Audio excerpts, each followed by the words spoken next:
And then we're going to have the pledge by Supervisor Miller. Good morning. It's always a privilege to be able to offer an invocation at one of your meetings, but it's especially nice this time of season, which I kind of looked at the secular pre-Christmas season as sort of Christianity's gift to the world, where I think everybody's in a little bit better mood, a little warmer toward each other, a little friendlier toward each other. And with that, let us pray. O God, whom I, as one who aspires to be a Christian, believes took the form of human in what we believers call the first Christmas, may the seasonal joy and warmth and friendship that abound during this season fill the hearts of everyone who is here today, whether as supervisors at their task or others here to listen or speak or, and I hope not too loudly, complain. May the hearts and minds of all be directed toward what citizens and residents and workers in this county all share. And whether we are in agreement on details or not, may we all conduct ourselves as respectful of the presence of God in each and every one who is here. And if I may, in the name of the Son of God, Jesus, born that first Christmas, amen. Join me in the Pledge of Allegiance to the flag. I pledge allegiance to the flag of the United States of America and to the republic for which it stands, one nation, under God, indivisible, with liberty and justice for all.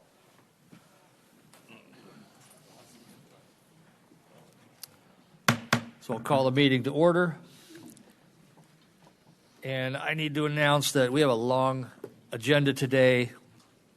We're no doubt going to not get done by 12:45. We have a ribbon cutting over at the court building at 1. So we're going to recess at 12:45.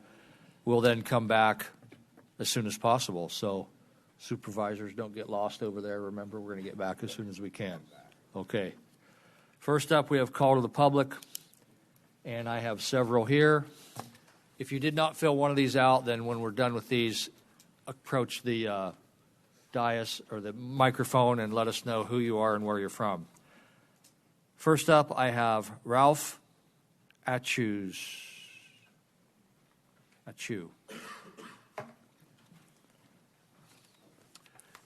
Good morning. Ralph Achu, Eloy, Arizona. My longtime friend Roberto Reveles doesn't need me or anyone else to defend him. He's been on the forefront of the fight for racial, social, and criminal justice for most of his 90-plus years. Growing up and experiencing the horrors of a hateful and oppressive Arizona, Roberto took on the bigots, racists, and bullies like Pinal County Assessor Wolf, who would have ground him to dust, and he has never stopped. Over the years, Roberto has been a one-man crusader for Pinal County citizens. He's been the voice of the oppressed and called for nothing more than fair, open, and transparent government held accountable by voters. We should all be grateful to have such an experienced and thoughtful champion of decency and good governance working on our behalf. At the last board meeting, Roberto calmly and accurately reminded everyone that no factual evidence has been provided that would cause voters to lose confidence in our election process. Supposition and gut feelings have not made any headway in any court in any state. The root cause of such sentiment is the MAGA GOP's perpetuation of the Trump-inspired big lie. From Trump to Lake to Masters to Fincham to McSally to Hamadou, MAGA refuses to admit they have extremist candidates who are being roundly rejected by voters. Instead, they claim elections were fraudulently stolen. Sadly, many here in Pinal County have swallowed those lies hook, line, and sinker. Roberto then went on to call for the board to fully audit the Pinal County Sheriff's Department. He's in fact been calling for this audit for several years. One must wonder, with all the new information surfacing about the possible misuse of funds, why has Sheriff Lamb been shielded from scrutiny? Having finished his fact-based remarks, Roberto was subjected to a hateful and violent verbal assault by Douglas Wolf. I was astounded that this board sat in quiet and enabling silence as Wolf referred to Roberto as crap. Wolf never refuted any facts nor offered any rebuttal. Instead, he launched a personal attack which could easily inspire others to violent behavior. Wolf should have been stopped and admonished immediately. I wonder, how is it that this board opens its meeting with prayer and then allows righteous speakers to be verbally and publicly assaulted? This is ironic hypocrisy. Violence is what we now come to expect from the GOP, from assaulters like Wolf to insurrectionists and big liars to candidates posing with assault rifles on Christmas cards. The Republican Party has embraced violence as its stock in trade, and the Pinal County Board of Supervisors has co-signed that disgusting behavior.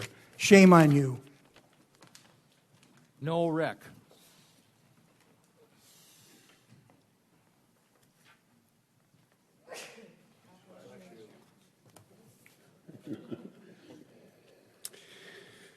I'm Noel Reck from Eloy. Quite a lot has happened since I was last here. First, congratulations to Supervisor Miller on being elected president of the County Supervisors Association of Arizona. I know you're going to do a good job, an excellent job if you can get the Cochise County Board, indictments and all, to come around. County Attorney Volkmer has been in the news, and for all good reasons. The Pinal County Strong event, the substance abuse poster contest, the planned reentry center, the pretrial diversion program, and for succinctly explaining to the county why a hand count would be illegal under current state law. I appreciate his and his office's work.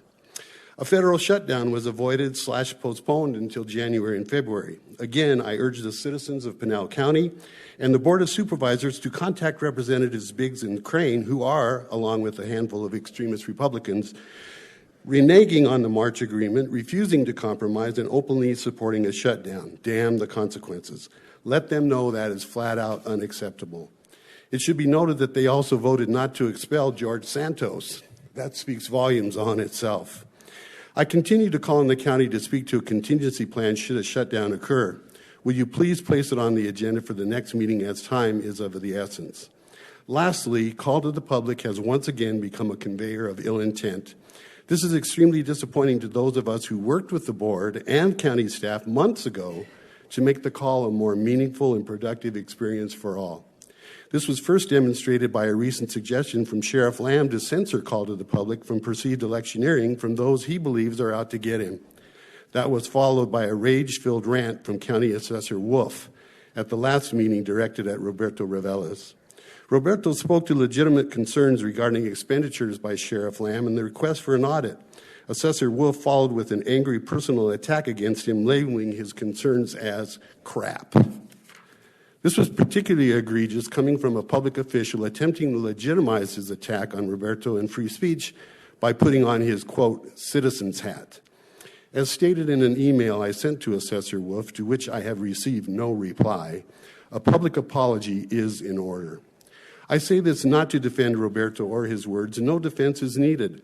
At the age of 90, he's a man of stature who has accomplished more than any of us here. A man who speaks for himself with confidence and purpose, his value self-evident, acknowledged and awarded by this board. With shared values, visions, and concern for the nation, I unconditionally have his back. Nothing else be said. I am asking the board to re-examine the guidelines of call to the public. They state that anyone making personal remarks shall be asked to refrain and may be subject to removal. The guidelines clearly apply to Assessor Wolf's attack and should have been immediately addressed by the chair. This is the third time I've seen someone who disagrees with Roberto's free speech reprehensibly go after him. That has to stop, and it's time. Thank you. Gail Peters.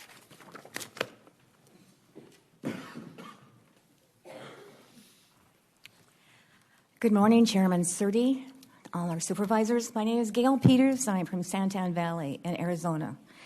I have a few things to say. One of them would be going to disagreement with our two previous speakers, but I'm going to go to where I wanted to speak this morning.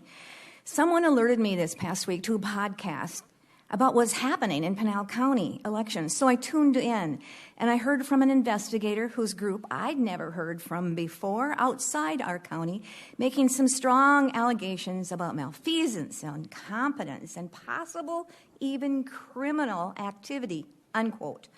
As I listened, I was dismayed to read comments from some of the 23,000 people who were on this podcast, watching with me, that no changes are being made and 2024 is doomed. That's not a good message to be spreading and far from the truth. Pinal County has clearly acknowledged problems. The people who caused these problems are no longer here. Our supervisors have taken big steps to invest in the people the processes, and the infrastructure to resolve problems from recurring. Our Board of Supervisors have allowed anyone choosing to speak, such as I'm doing this morning and I have done before, at these Board of Supervisors meeting, far from trying to quash problems, claims were brought into the sunlight. The Sheriff's Office investigated claims where possible. Pinal has shown its willingness to be open and transparent. Poll workers and poll observers have been asked to report their experience. I did that. Changes have been made. Ballot boxes were set up for 24/7 surveillance while volunteer poll observers watched at the sheriff's station. GPS locks tracked movements of the ballots. Bipartisan teams escorted the ballots and followed chain of custody, signing for pickup and drop-off. Our Pinal County Recorder, Dana Lewis, is fiercely dedicated to election integrity. She held meetings with stakeholders, met with concerned citizens, provided tours and explanation of the processes. She speaks at numerous meetings. Training and communications of poll workers has been greatly enhanced. Not the least of these changes, a brand new elections building is being constructed that provides a space needed to handle the needed increasing number of votes in our county, the third largest in terms of registered voters in the state. It will also provide better visibility on site for observers and poll watchers. I worked in the elections department and at polling locations. I and my fellow workers took an oath. I know how hard that we all worked to handle our responsibilities. Some of these allegations being made strain credulity. Thank you. Would anyone else like to speak?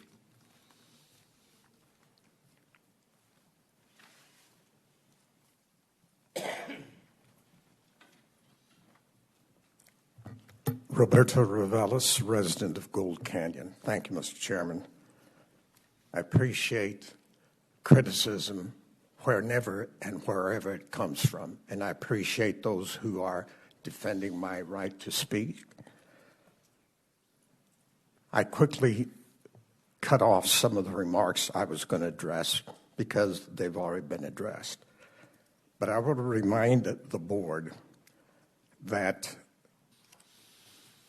I started speaking critically because I was challenged in this room by Sheriff Lamb that I and another gentleman who was sitting near me were destroying our country. So I welcome that discussion to see who is destroying the country. And so I suggest that Mr. Wolf was in violation of the guidelines that the board adopted. Nonetheless, he also said that my comments were about Sheriff Bebu, the previous sheriff, were out of hatred. No, they're made out of respect for the hardworking men and women of the sheriff's office who were scandalized by Bebu's anti-immigrant hypocrisy, justifiably scandalized by his demonizing immigrants while threatening to deport his undocumented immigrant boyfriend, Jose Orozco, if Jose went public about their yet undisclosed romantic relationship.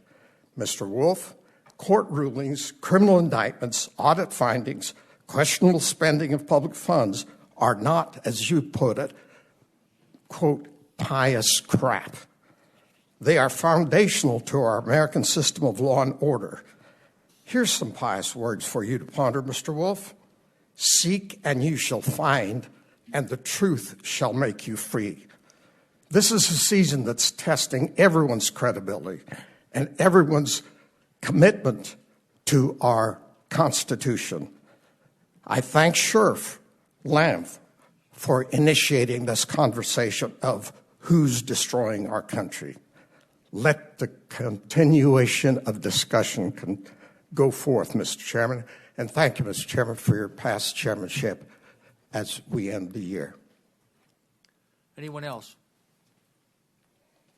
Okay, so I will close the public hearing. Mr. Chair. The whole board kind of got requested, so would you like to address that? Yeah, so we've talked about it in the past about the sheriff's office, but without formality. We asked if we could do an audit, but it was not formalized. So, Mr. Acting County Manager, Mr. Patel, how you doing over there? I would like to ask that the county manager's office consult with the internal audit and leverage the resources and expertise to complete a review of the PCSO's grant management policies and procedures and complete a detailed review of a sample of grants to determine if the expenditure of grant funds has been consistent with the requirements of the grant and the purchases were used in a manner intended. Thank you. Okay. I think Mr. Goodman had his hand up first. Yes. I would. It's kind of getting turned off at home. I'd like to reiterate or even make it known that publicly the sheriff himself said he welcomed that type of an audit.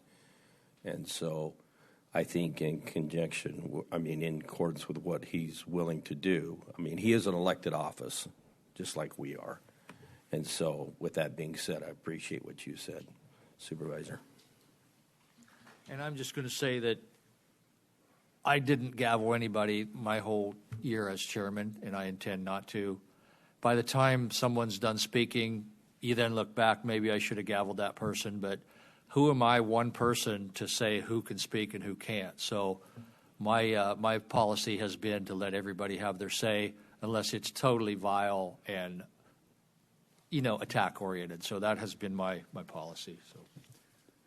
So, Mr. Chair, with that, Chris, because we as a board that comment was made about shame on us as a board, does that allow us, even though we weren't called out by name, but we were called out as a board as a whole, does that constitute us being able to speak freely?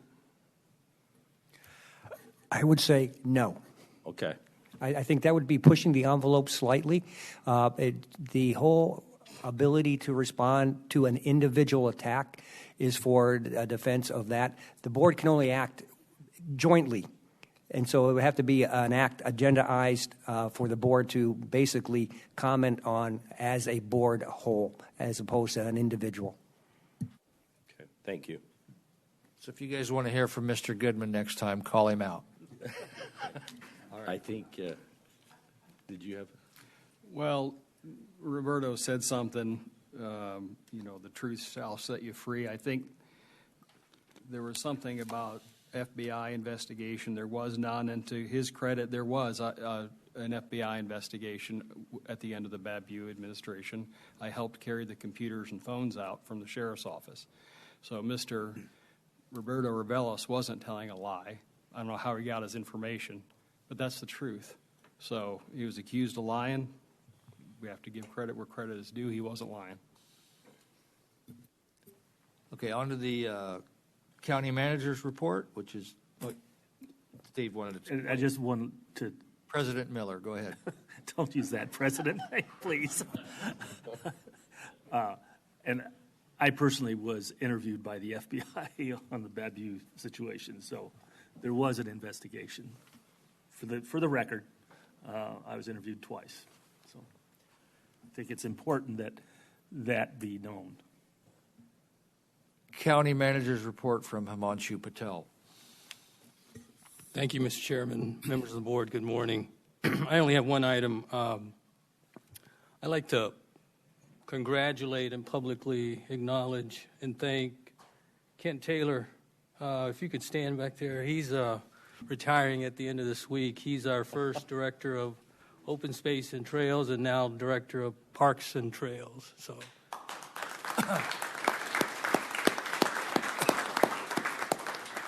Thank you, Kent, for all your service. Thank you, Mr. Chairman. Okay. Does any of the districts have any reports or any info they'd like to get out? We'll start over here with District 1. Thank you, Mr. Chairman. We have an opening on the County Merit Commission. It needs to be a person registered to vote in Pinal County, but can't be Republican. in this instance because of the balance. We have to maintain a balance. It meets on an as-needed basis, which has historically been once a year or less. So if you're interested in that, on the 6th, which is tonight, City of Coolidge has a general plan meeting. It's important that citizens participate, and at 6 p.m. the council chambers. There's a few lists. In the interest of brevity, I've got a long list, but there is the most important thing. 12/18, we have a meeting with the Maricopa mayor and some council members regarding the 347 funding. This isn't open to public, but it's going to be an important meeting, and we're hoping to continue to push 347 funding. Mr. McClure. Some things. Important to quite a few people in my district is Skip Electrical, San Carlos Irrigation Project. We've been working on that since October. And the other day, Senators Kelly, Sinema, and Representative Crane sent a letter to the BIA requesting that they, with some of the requests that we've talked about, but to not cut people's power off and to try to reduce the power increase. And so we're making some headway. It's not fast, but we are working on that. So if you want to know more information about that, please contact my office. Thank you. Mr. Goodman. Thank you, Mr. Chair. In our district, we have had several meetings pertaining to the park, the CAP Expressway that has been proposed, and we've had a few community meetings as well as HOA meetings. Some of the homeowners in that area have been concerned about the location of it in comparison to their homes. The other thing that we're doing is we just had a conference call with SRP this morning in regards to Germain Road.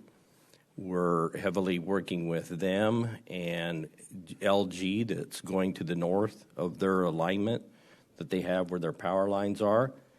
And we're working very closely with them in the town of Queen Creek to actually improve Germain, but to the north of those power lines.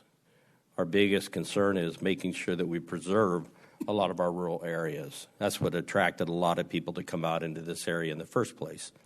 And so those entities have been playing a big role to help us accomplish that and do that.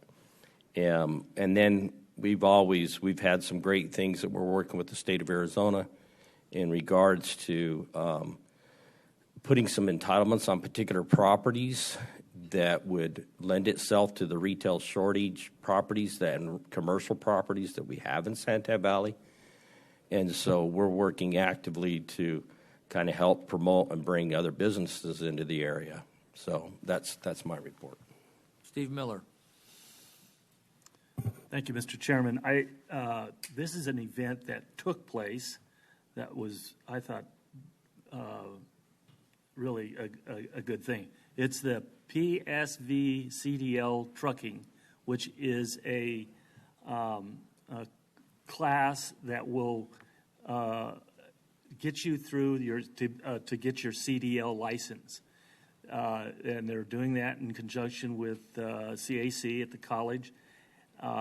Very impressive. They have 100% graduation rate with over a 90% placement. This guy, I believe, has set up shop in the mecca of industrial area for jobs for people.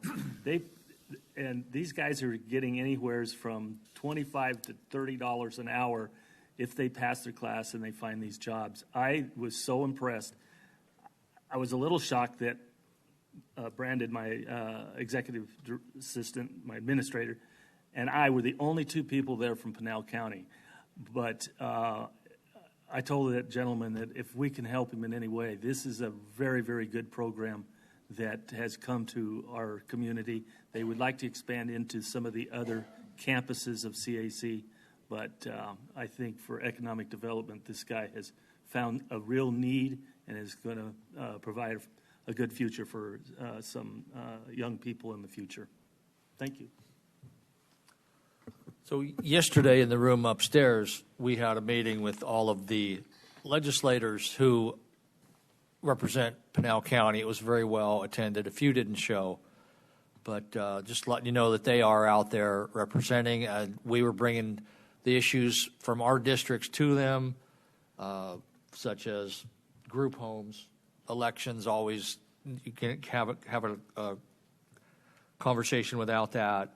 Of course, roads. Both of the chairmen of both the Senate and the House, the transportation committees were there, and I brought up, of course, the influx of desert squatters that are just everywhere out in public land, just parking motorhomes and trying to live, and that's got to be addressed as well.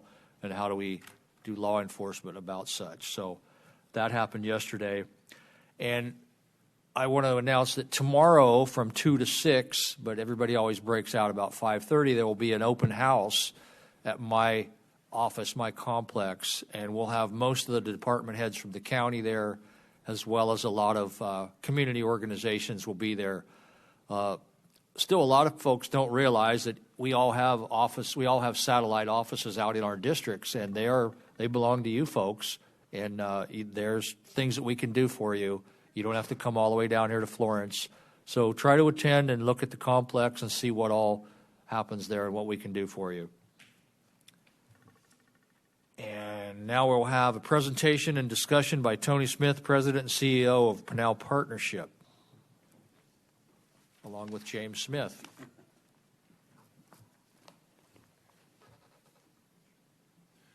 Supervisors, I'm just going to introduce Tony Smith, but just an exciting project. A lot of you probably have the maps that Pinal Partnership produced about 10 years ago. We've done an update of that, and Tony's been kind enough to come here and offer some for your offices. I just want to, on behalf of the county, thank Sarah Hess with our GIS staff and Courtney Gully. They were instrumental in having this, helping this project along. I know Tony's going to talk a little bit about the partnership with the county, but I wanted to acknowledge those two employees that did a lot on this project. So with that, I'll just introduce Tony Smith, President and CEO of Pinal Partnership. Thank you, James. Chairman, board members, it's my pleasure to be before you this morning and doing what Pinal Partnership does best, and that's basically create partnerships to benefit the economic development of the county and our communities. 3 years ago, Pinal Partnership, Pinal County, and Hilgard Wilson embarked on an effort to create a couple of economic development tools. The first was the digital map, better known on your website as the interactive map viewer. This has gone way beyond my original concept and has been developed into a very powerful and detailed tool that serves many, many in the county and in our communities very, very well. The second part of that project was to update the wall maps, as James said, had become quite obsolete. And one of the very large ones is displayed over there. It contains many of the important information and features that I think any site selector, economic development professional, and policymakers like you would appreciate and having displayed in a static wall map. This particular version is intended to last 5 years before a next revision, and sponsors, in-kind sponsors such as the county, Pinal Partnership, and Hilgard Wilson did a lot to it in order to create it, but we had additional sponsors step up, such as Rose Law, Langley Properties, and Cox Communications, and have made it possible to print and make available maps for all of our memberships. These maps come in the size of 36 by 48, that is displayed over there. Medium size is 24 by 32, and then the small 11 by 17. And if you're wondering about where in your living room that blank wall can be filled, I think this map would look really, really nice in your living rooms. But I want to thank you, and especially County Manager Leo Liu and staff for allowing Pinal Partnership to work in order to produce these very useful maps. And I hope to see you all at the December 15th economic forecast at Rawhide. It's going to be another exciting meeting. Thank you very much. And if possible, I would request a picture with the Board of Supervisors, the map, and me and James, if that's possible.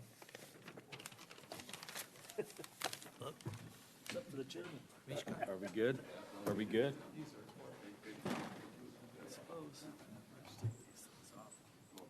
I think take it off.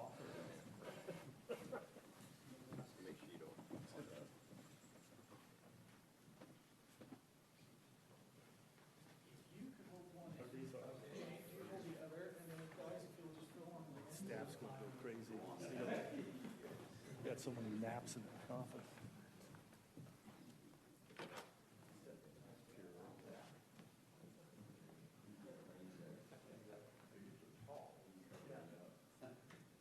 Lower it just a little bit. There you go. And looking here.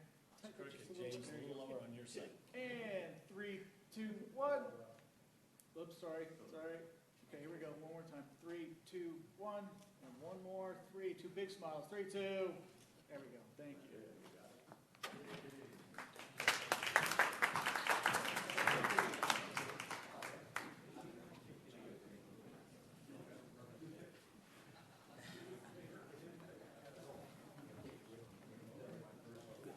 You want another treat? Oh,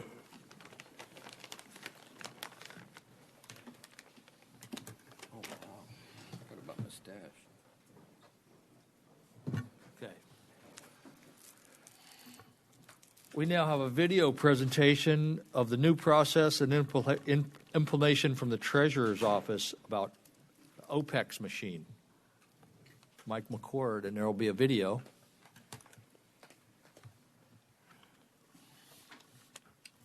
OPEX, that group that sells oil, isn't it? Right. That's what I was going to Or say. not?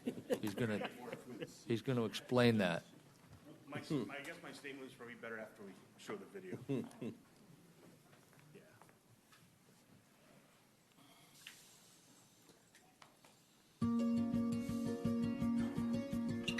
I love the Treasurer's Office. I love working with numbers. I love the customer service interaction of it. I think we bill about 278,000 tax bills within Pinal County. Yeah, as the third largest county in the state with an enormous land mass and 270,000 parcels or so, we have a lot of mail to handle. It's a lot of manual looking at things, double checking the amounts on the check, making sure you're researching their payments. Are they paying multiple years? Are they paying just this current year? Does it possibly have a tax certificate on it?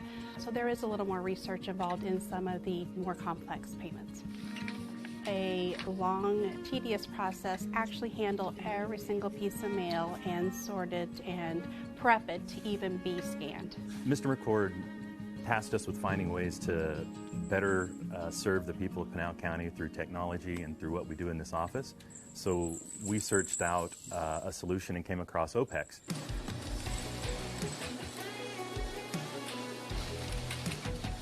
Hearing of new technology, it's always a little scary. The OPEX machine that we use is able to do mass scannings in bulk, open it, send it down the line, let you actually pull the contents and scan it so fast that we could make enormous leaps in how we process it. It only takes one person to operate the machine. A person back there during the course of a day, if they have 8 hours, can run through thousands of pieces of mail. We're just pulling out contents, we're scanning it on a conveyor belt, and it actually uploads our images, which then goes to a program that a lot of my employees are able to work through their own computer system without having to handle as much of the mail. In the past, in order to handle this much mail, we would actually have to send a lot of it from this office to our satellite offices to be worked upon by humans there. Now we take all of that mail and we run it through one machine, and from there, those same people get to do the second part of the process, which is doing all the data entry and assigning those payments out, and it creates a significant amount of time savings. So the cost of the machine isn't insignificant, but it gets recouped quickly because the amount of staff time that is saved, no more need for overtime, no more need for extra hands on deck. The cost saving with this machine, I think, in overall, if it hasn't already this year, will pay for itself very quickly. In terms of what it is for value to the people of Pinal, it's fairly priceless because they see their payments processed so quickly that the stress is reduced. It has been a game changer. We're very excited, yeah. This is going to change the way that we operate and how quickly we can turn mail around for the people of Pinal County.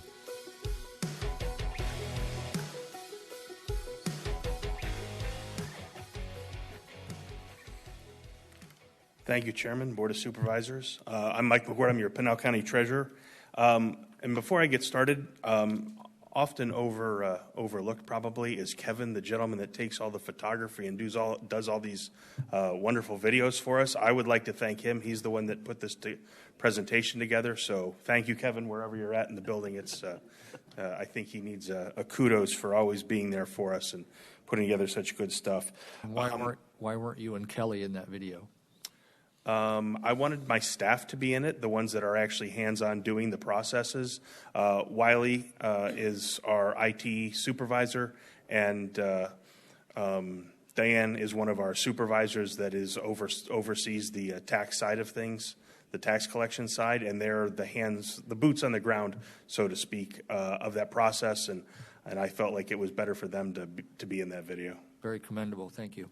So just to give you a little bit, and I know kind of it was repeated a couple times in there, but we're almost 300,000 parcels. And when I first took office 7 years ago, I remember my staff coming in and they gave me 2 bins and they said, "Oh, it's tax season. We have to sort the tax bills." And I, as the treasurer, sat there for countless hours, opening envelopes and hand stacking tax bills for tax season. Just seemed like an inordinate waste of time. And, we were always looking for ways to make things run smoother and more efficiently and to obviously save the taxpayers dollars. In the past, they had part-time staff that would come in during tax season.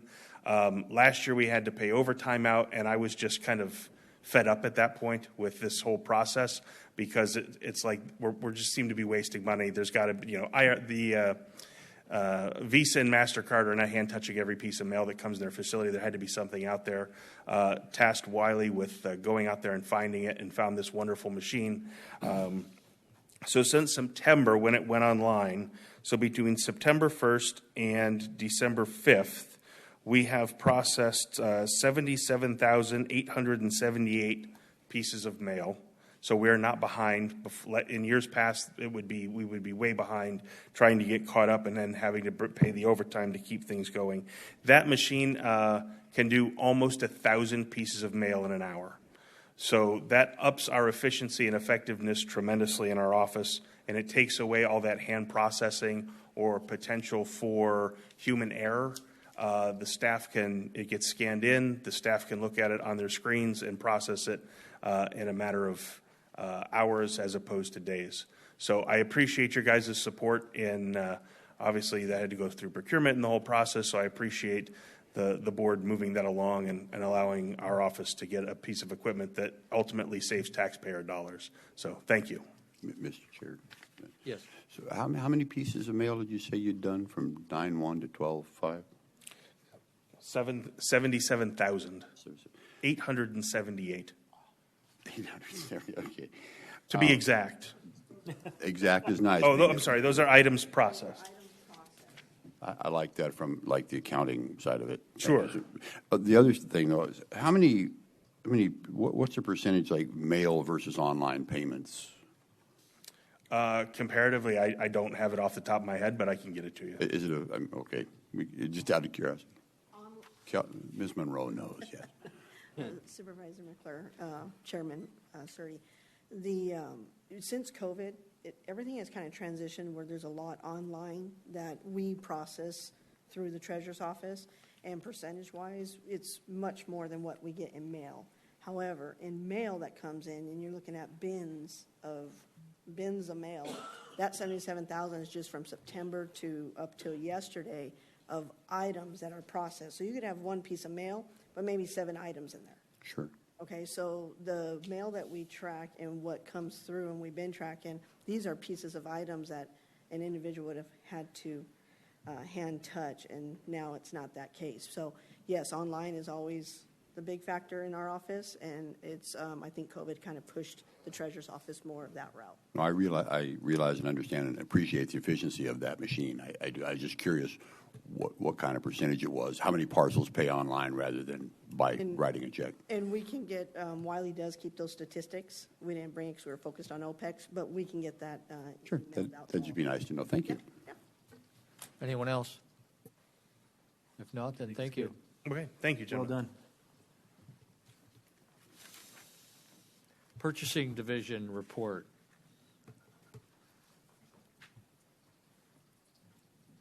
And this is Tiara.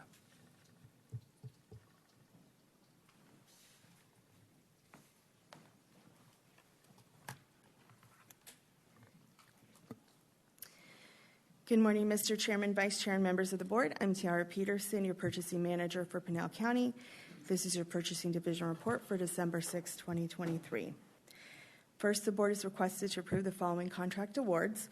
IFB 243125 for Pinal County Adult Detention Center Pods B and C, building system upgrades. We recommend Low Mountain Construction, Inc. be awarded a contract in the bid amount of $6,527,000. This contract will be used by the Facilities Department.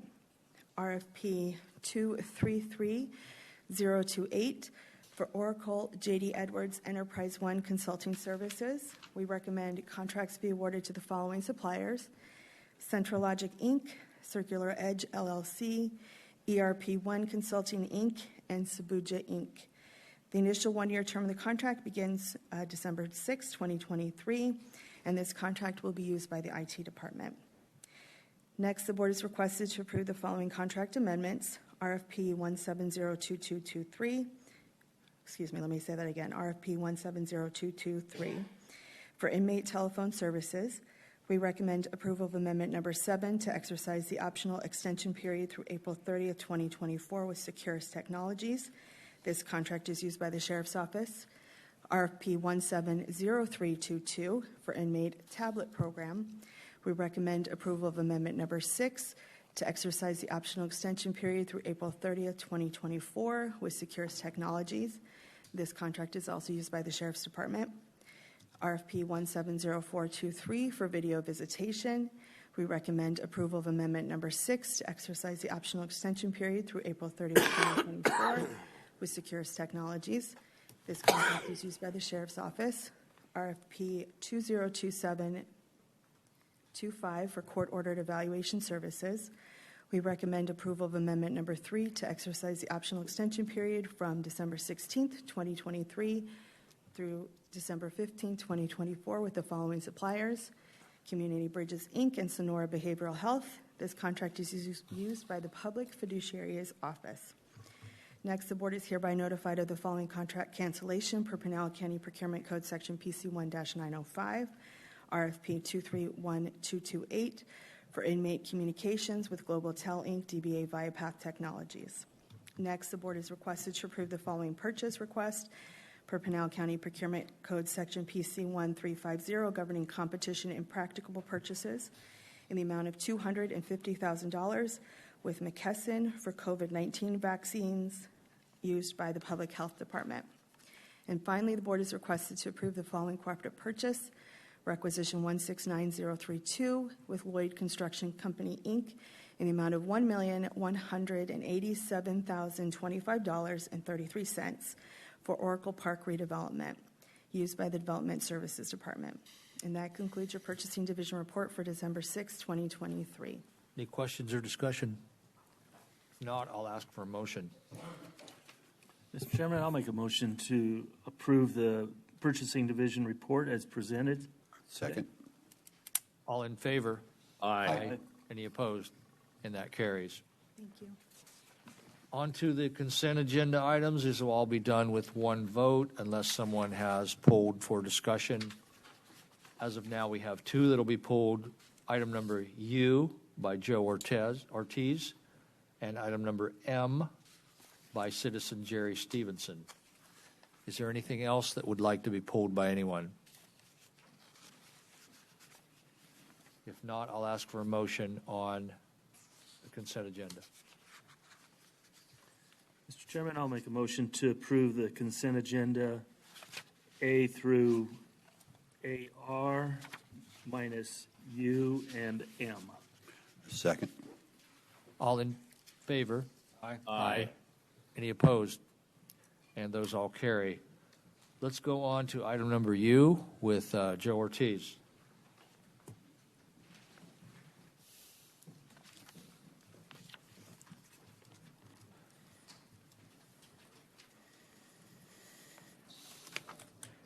Good morning, Chair, Board of Supervisors, Joe Ortiz, Pinal County Development Services, Managing Director. Item U is a development agreement for Bella Vista, and a second amendment to that agreement. Here recently, we just got word back from the other parties that there's some questions on the agreement itself that they'd like to take a better look at. So we decided to go ahead and pull it at this point, give us some time to revisit it, and we'll probably, if we can work out the details, we'll bring it back at a later date. Sounds reasonable. Any discussion? Is it continue or just withdrawn? Withdrawn, yeah. We don't make a motion on that. Yes. It's just been withdrawn. Okay. We don't need to make a motion? No. Okay. Well, then we're good. All right. Thank you. I'm sorry, yes, we do need to make a motion. We do need to vote on that withdrawal. Okay. Oh, We'll listen to that Trump. table. The table over there. Yeah. Okay. We'll look at this other desk. Oh, Mr. Chair, with that being said, I'd like to make a motion that we withdraw item number U. Second.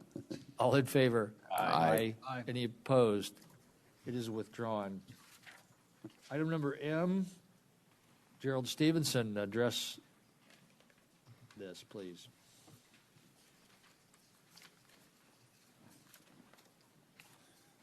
Good morning, Chairman Surdy and supervisors. My name is Jerry Stevenson. I live in Jumping Cholla in Gold Canyon, and I'm following the water case where Arizona Water, for 30,000 of us, mostly in District 5, they go down to Oracle and also to Bisbee.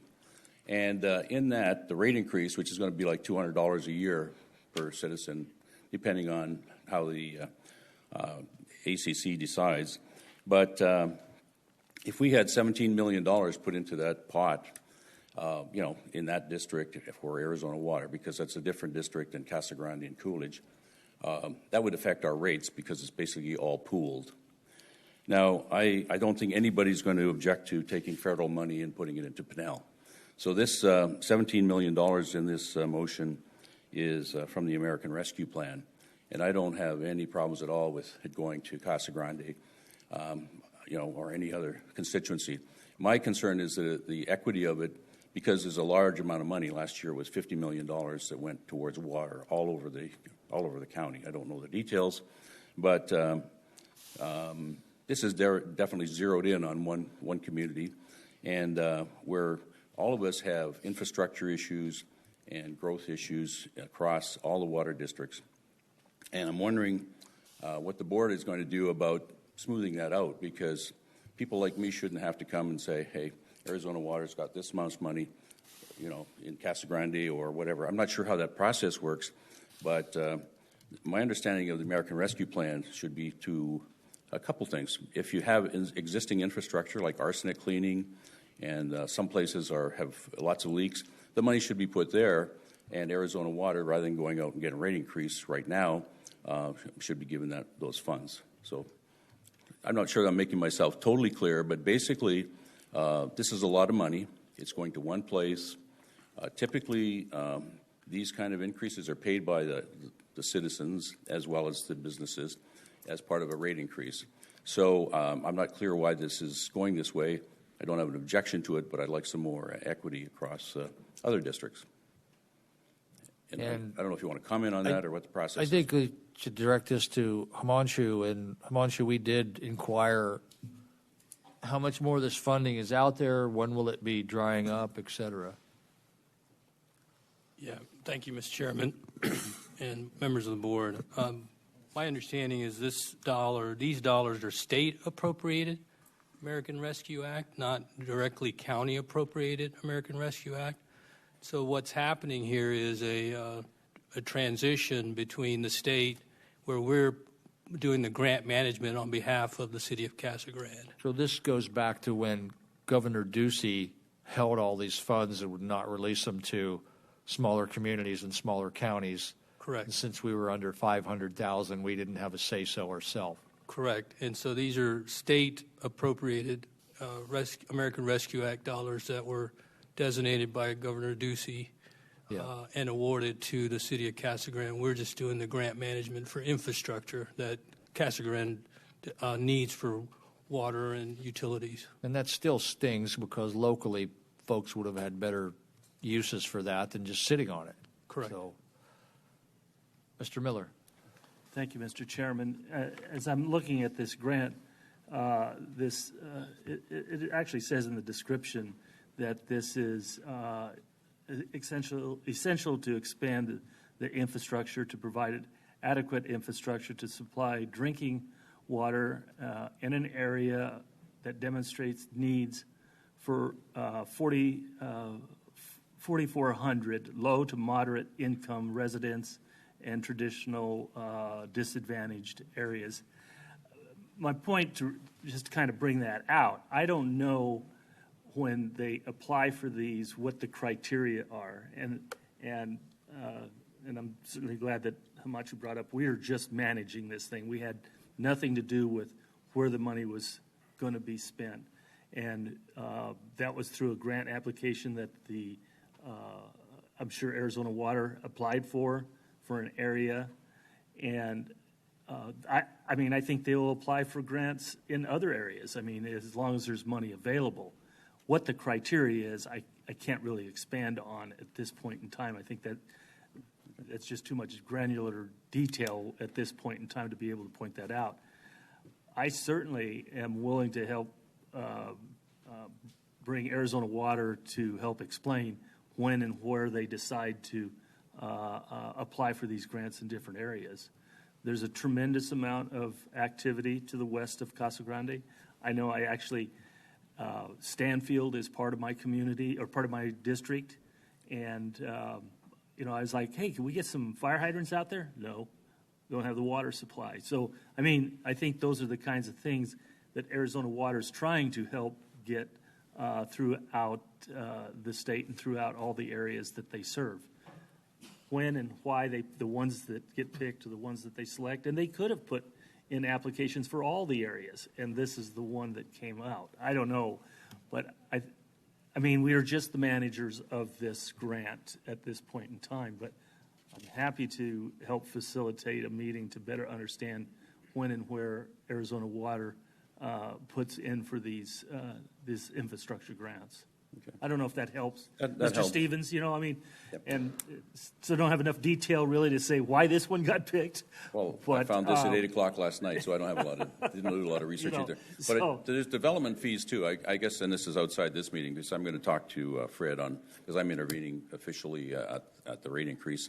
And they're very accommodating, they're very good businessmen, and it's more a matter of, well, this is a nice surprise, and maybe, I don't know what the grant process is, or if it's Arizona Water, I'll just talk to him and say, hey, we've got some friends in District 5 and in Saddlebrook who want some help. And I know this upgrade for Arizona Water actually started in Coolidge and has moved west. And they're trying to design a system that has a lot of redundancy to it, so there's chances that the system stays up all the time. And they do want to expand it to these more outlined areas. And I suspect they'd like to do that in other parts of the county, and we'll just have to see where they are and when they're doing it. Great. Hey, thanks for the explanation and the background. Appreciate it. Okay, thank you. Yes. I'm good. Okay. Well, yeah, maybe if you're okay with this. Thank you. I think the other thing to consider is that going to the ACC when it comes to these rate increases, they're the ones that actually regulate it. and going in and expressing your concerns there. I remember when we were going through one of our utility issues in the Santan Valley area, there was a discussion about EBCOR equalizing across the board all of their areas the same rate, and they were approved to do that. And one of the discussion with local individuals was, well, it's not going to cost us as much as it is over here as it is over here. And so we're going to help pay for the infrastructure and everything else of what's going on. And that was the biggest concern, that with this area, there was a lot of infrastructure that was going to have to take place. And so that was some of the pushback that people were making with EBCOR and that. So they're the ones you really need to go to and work with in regards to if it's these type of things. But to these grants are, like Supervisor Miller said, we're just here to help facilitate these areas where they're deprived and so on and so forth. That's what these grants are all designed to do. So thank you. If no more discussion, can we have a motion on that item M? Mr. Chairman, I'll make a motion to approve item M as presented. Second. All in favor? Aye. Aye. Any opposed? And that carries. I'll now convene the regular meeting and take us into the flood control district, of which we have a consent agenda. Would anyone make a motion on it? Where's that crazy thing? Yeah, where is that, baby? Mr. Chair, I move that we approve consent items A and B as presented. Second. All in favor? Aye. Any opposed? That carries. I will leave the flood and go back into the regular meeting. Public hearing and discussion, approval, disapproval of Resolution 2023-PZPA 00723. And we're going to discuss 10, 11, and 12 concurrently with Glenn Back or Sangita. Good morning, Chairman, Vice Chair, board members. Sangita Devkar, Senior Planner, talking about case PZPA 006-23. We would like to withdraw this case at this point in time and would like to bring it up again in the 2024 Major Comprehensive Plan cycle. Just want a motion to withdraw. Oh, we skipped. So I was on the wrong page. So this is item number 9. And Mr. Chairman, I'll make a motion to withdraw item 9. I'm sorry, before we make that motion, this is a public hearing, so we still have to conduct a public hearing. Oh, okay. would anyone like to speak on this item? If not, I will close the public hearing and go back and ask for a motion. Mr. Chair, I make a motion that we withdraw item number 9. Second. All in favor? Aye. Any opposed? And the ayes have it. Thank you. Okay. And if I make mistakes like that, feel free to correct me. So now we're on to 10, 11, and 12, Glenn Back. I already read it.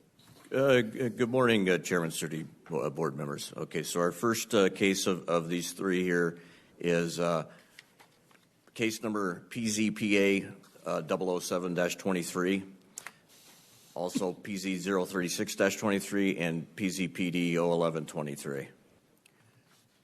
This consists of a non-major comprehensive plan amendment to redesignate 38.16 acres from suburban neighborhood to community center, to rezone from single residence on 17.7 acres and general business CB2 on 20.45 acres to multiple residence zone, to allow for a mixed use development plan, and to approve a PAD overlay on 112 acres.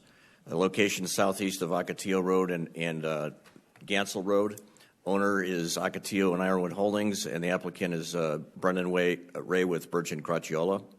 Here's your general location here in the northern Santan area. This case map here shows what it consists of. You have the two red areas, which are the two separate pads there, and then you have the overall PAD area. shows an aerial of the, and here we have the two cases outlined in red there with those two units. Existing uses and the proposed zoning. This gives you an exhibit of the proposed changes that we're considering today. Comprehensive plan designations here. The current and then the proposed there to go to community center. This is parcel 1's conceptual plan. This one here has a large amenity to the east accessible to this parcel. And within that parcel, you have a smaller amenity with the pool and such, generally in the central location. This is your parcel 3 conceptual plan off of Gansel, and this one has its own smaller amenity similar to the first parcel. This is looking north. You see the power lines along parallel with Gansel. The hearing notice looking to the west and to the east and to the south. Items to consider: multifamily is currently lacking generally in the Santan area. Multifamily and commercial do generate large volumes of traffic and noise, which may impact the roadways and communities nearby. The proposed project includes 3-story dwellings within parcel 3 up to a height of 40 feet. And staff has received emails primarily supporting the proposal, contingent on a wall being built along certain boundaries. Some items of opposition and concern were also received. So there was a stipulation that was generated with the Planning and Zoning Commission that speaks to the wall. And I believe it's to be around 1,100 feet linear. Recommendation is for approval of PZPA 00723 with no stipulations. Recommendation for approval at PZO 3623 with the 2 stipulations. And approval of PZPD 01123 with the 14 stipulations contained in your staff report. And staff would be happy to entertain any questions the board may have. Are there any questions? Mr. Chair, if I might. Yes. I have several, actually, that I would like to ask and get some better information on some of this stuff. So with these 3 items that we have on the, could you actually, do these 2 properties, are they all part of this 3? The one on Gansel and the one on Ocotillo? So the one on Gansel, that's that parcel 3, I believe. So that's its own standalone, as well as the parcel, the other parcel along Ocotillo. So which one is this, out of the 3, which one is it, the one specifically that fronts Gansel? Okay, going back here, that would be this parcel 3, and I think you can faintly see here Gansel on the top there. So then north would be going. Okay. It's turned sideways so that they can get, better exhibit. But I guess my question pertains to, out of the 3, 10, 11, and 12, which one of those particularly is the one that pertains to that piece right there? Is there any one of these 3 that specifically to that one? So are they lumped together is what I'm getting at. Essentially, but Brent has something. So to answer your question, Mr. Chairman, Supervisor Goodman, the applications are addressing the 2. I'm colorblind, so you have to bear with me. The light colored green, it looks like. However, I'm struggling on the right-hand picture. Initially, the purple and the green outlined in the red that is on Gansel, those were one parcel. As part of this project being put together, that parcel on Gansel was split, and the northern portion of that parcel has maintained as commercial. The southern portion of that parcel is proposed as a townhome product. But there's actually 3 separate parcels now. But with respect to the items on the agenda for approval today, they pertain to the 2 light green parcels that are shown as MR. So any decision today affects both parcels simultaneously? Yes, sir. Okay. They're not. Right. They're not separate. Okay, so that's number 1 question I have. And I wanted that for clarification for a reason. How familiar are you with, as in the planning department, with the study that we paid for when it comes to the retail leakage and offices that are necessary in this area. How familiar are you as a planner with all of that?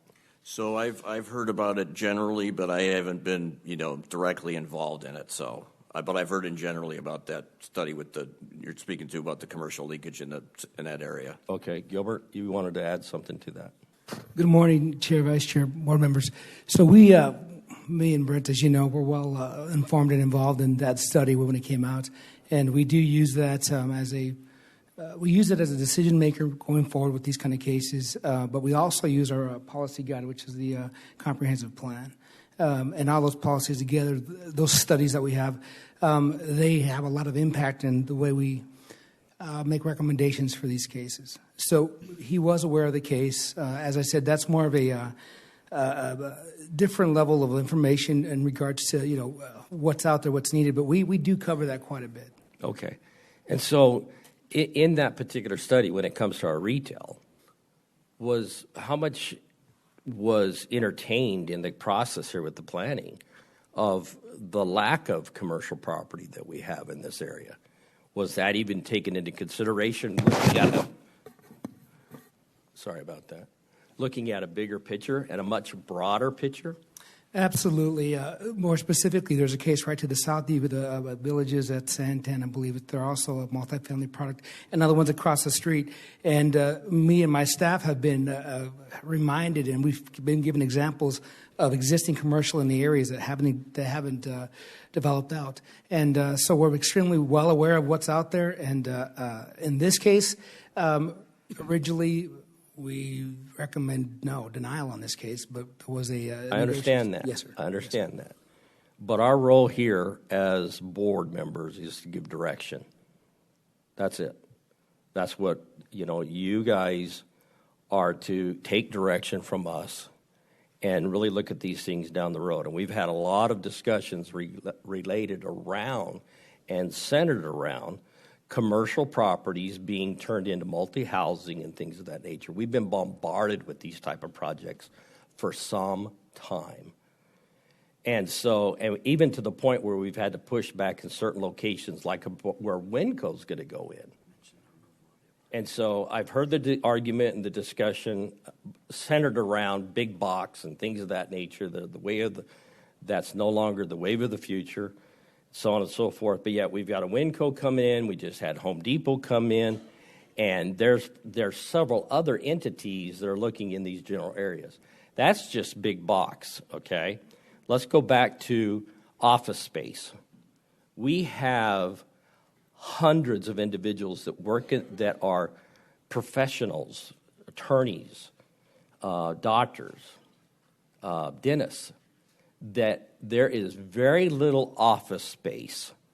I think with part of the study that we just did, just with our population today, over 800,000 square feet we're lacking when it comes to office space in the Santan Valley area.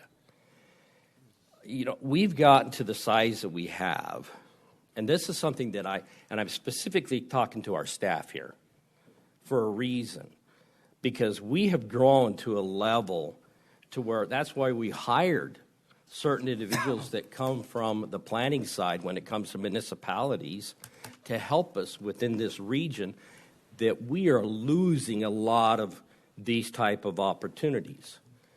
When we look at the retail that we're losing, $1.3 billion that's going into Maricopa County because of the lack of areas right here. We've had multiple discussions with various commercial developers, and in that course of discussion, it's been that they've never been able to bring people down here. Home Depot, we had to seek out and get them to come and tour the area with us to even get them to actually, and then their surprise of how much was actually going on here was surprising to me, that they didn't even know. They didn't even understand it. And once they saw that, then we moved forward with the Home Depot, and we've got it now. And now everybody else is falling into place there. Our biggest problem, in my opinion, over the years, that we've shot ourselves in the foot when it comes to things like this. No wonder, and Queen Creek or Maricopa County has capitalized on much of the developments that's taken place here because we have the bodies that go into Maricopa County and support them. And we're starting to get the workforce here. All right? We've got some major projects that are coming, like LG and other things of that nature that we've been able to push forward and help move along.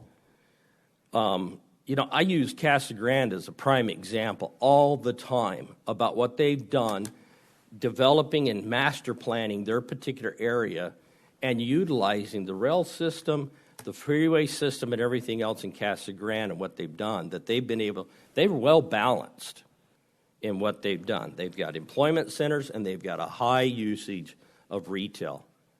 And so they're pulling their weight. Maricopa, the city of Maricopa has come a long ways. And our population still is much bigger than those two.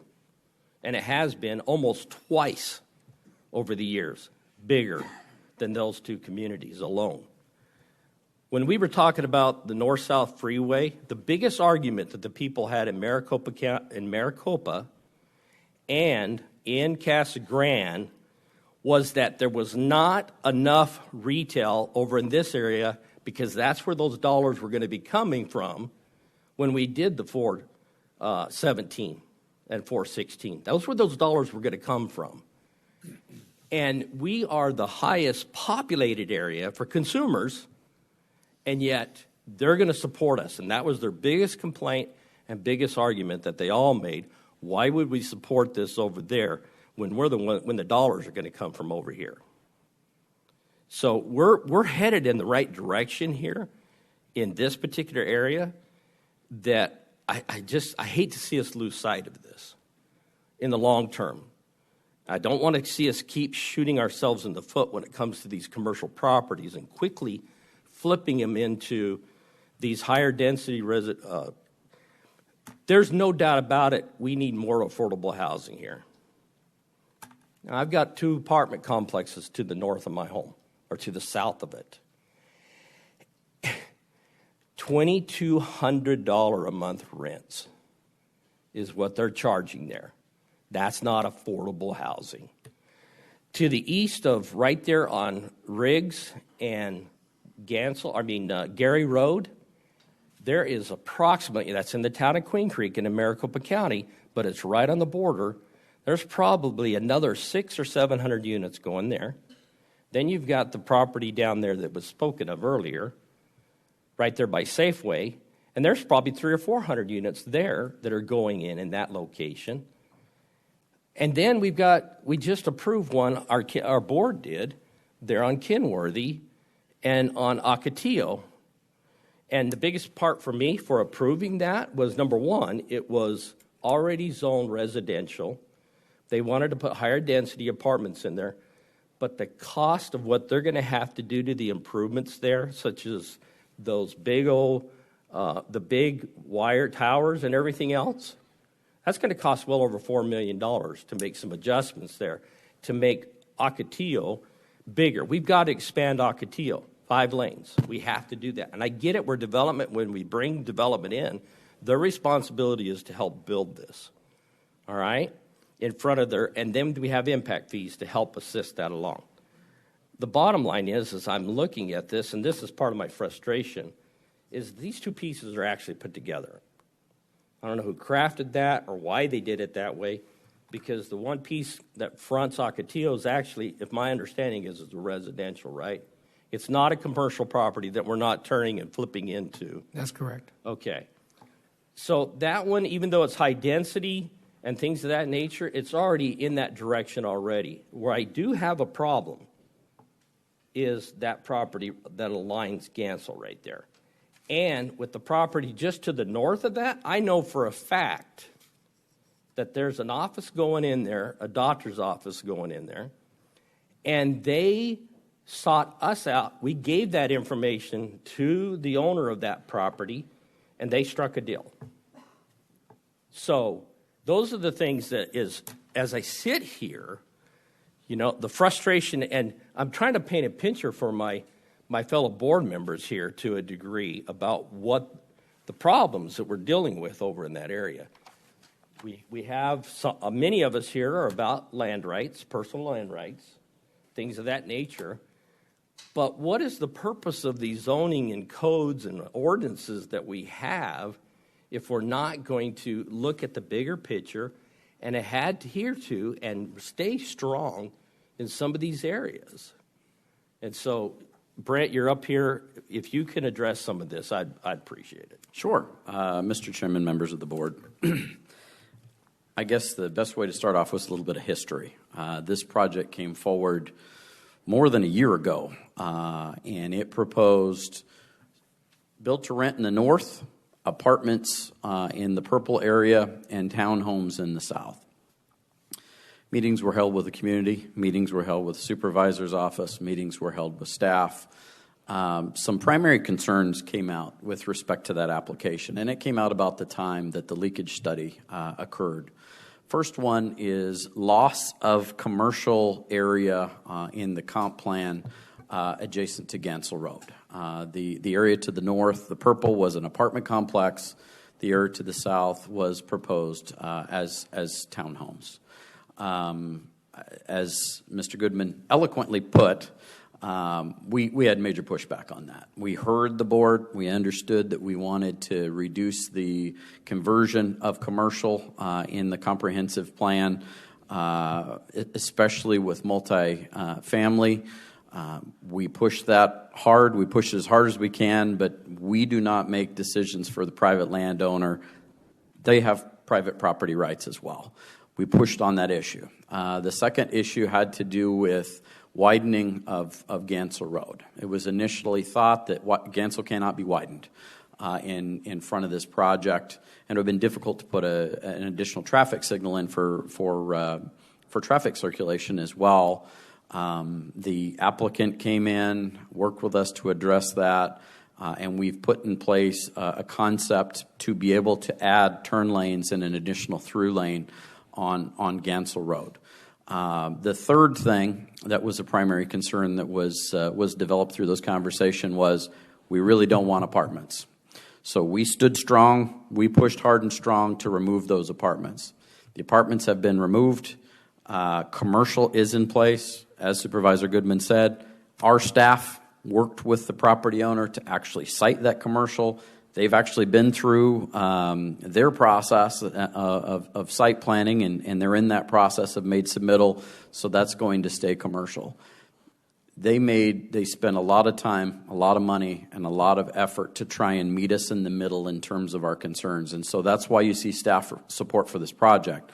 I think more importantly to point out is the project as proposed meets the intent of the comprehensive plan. So this is not one of these where we're coming in and saying, this is inconsistent with the comprehensive plan, you need to do a major comprehensive plan amendment. That's not the case. This project is actually supported by the comprehensive plan. It has a build-to-rent community in the north, which is essentially for rent single family. It's already zoned residential. So that's why you don't see a big change there in terms of zoning. It's already zoned residential. It could be homes, as soon as they wanted to do a plat on that. The southern portion, which is really the consternation here, is that was originally intended to be and was zoned for commercial, and they're asking, instead of providing commercial, I think it's 23 acres or something like that, that they put townhomes in this area. I fully expected that we would get a lot of pushback from the community in terms of the open houses and what have you, and exactly the opposite occurred.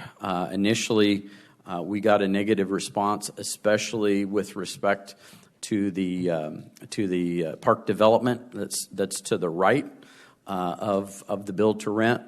And what we're able to understand is there was an issue with the view fence and not wanting the view fence and wanting a wall. There was also an issue where the developer was planning to put access to that big park to that area, and as it turns out, those folks didn't want access to that, so they had to remove that access. We worked really hard for a long period of time, a number of meetings, to get to this point. I believe it was unanimously approved by the Planning and Zoning Commission. We also went through these discussions with the Planning and Zoning Commission. They had a number of requests. They had a number of concerns as well. And so we're trying to bring to you a case that is an example of how the planning process works. Our job is to see all sides of the equation and provide excellent customer service. Work with the landowner, work with the elected officials, with the Planning and Zoning Commission, with concerned residents, and certainly our codes and ordinances to try and come up with a solution where everybody wins. And that certainly, if we didn't achieve that, I apologize, but that certainly was the goal, and we've worked very hard on it with respect to this project. And I'm sure that the applicant has more to add as well. No, I understand, and I appreciate that. But, yeah, the applicant and I have had several conversations about this. But when it comes to our area plan, gentlemen, our area plan it's pretty broad. And it's broad for a reason, okay? But some of these areas in that area plan, do we take in is the economic impact when it comes to loss of commercial? Is that part of that? If not, that should be reconsidered and looked at when it comes to our area plan, because we've got that study that we paid for to get done so that we can start plugging some of the holes here and so on and so forth. And so, yeah, I get and then the argument of commercial property and retail being heavier as far as traffic, more traffic impact. The fact of the matter is they're not driving by that property to go to Maricopa County to shop, being the case, or whatever, or to go see a doctor or go see somebody else. It's right there locally, has local access when it comes to commercial stuff. So back to the area plan itself. So just to clarify for those in the audience, there's actually a two-step process that we utilize at the early stages of when these applications come in. The first, and certainly the one that I mentioned in a general sense, is the comprehensive plan, which is typically reapproved every 10 years. As you said, it's a land use plan. It's conceptual in nature, and it's designed to guide types of development, but it's not specific. The second level to that is the Santan Area Plan, which was just approved 6 or 7 years ago. And that is essentially a more specific overlay that goes over the comprehensive plan. So when I was up here speaking to comprehensive plan, and so was Gilbert, we're speaking to that combination of comp plan and the Santan Area Plan with respect to that. To answer your question, no, we do not do any kind of economic impact analysis as part of that. We only use the provisions of the code as it was adopted. We don't get into economics. Okay. But we did work with economic development on this project with Mr. Smith in terms of trying to help locate somebody and keep commercial in the plan. Oh, I understood, and I was part of that process whenever we did that we were able to at least, at this point, maintain that 13 acres that has been bought up by doctor's offices, and they're going to be actually going into that area. So, Mike, I'd like to interject, too, about the plans. If Santan Valley is ever going to incorporate, they need commercial because you can't run a city just on residential. So there's that to consider as well. And to that, Chairman, we've been working on an area that is a municipal center, park, commercial space, a large area to centralize it so that it's not spread out in a lot of little pieces all over. So that is going on in the background. Yeah, I think Mr. Miller wants to weigh in too, if he can, Mike. I just quickly have a question. My head's spinning because I'm east, west, north, south. I'm going to go by the labels on here. CB2 is commercial? Help me out. Give me this. Yes, sir. CB2 is an old zoning category for commercial, so that was probably zoned that years ago. But it shows here proposed zoning, so it's going to stay. Yes, the CB2 on that purple piece, there's no change. There's no change. The MR just below it? Yes. That's the townhouses? Multifamily residential townhomes, yes. The same with the MR up above, inner, and then the CR3, no change. No change. That's already under development currently. Single-family homes. Single-family homes. Okay. And they share amenities. Yeah, okay. East, west, north, south. I was like, wait a minute, help me out here. Okay. For now. I'd like to hear from the applicant. at this point. Do you want to hear from the applicant now? Yeah. Oh, yeah. Okay.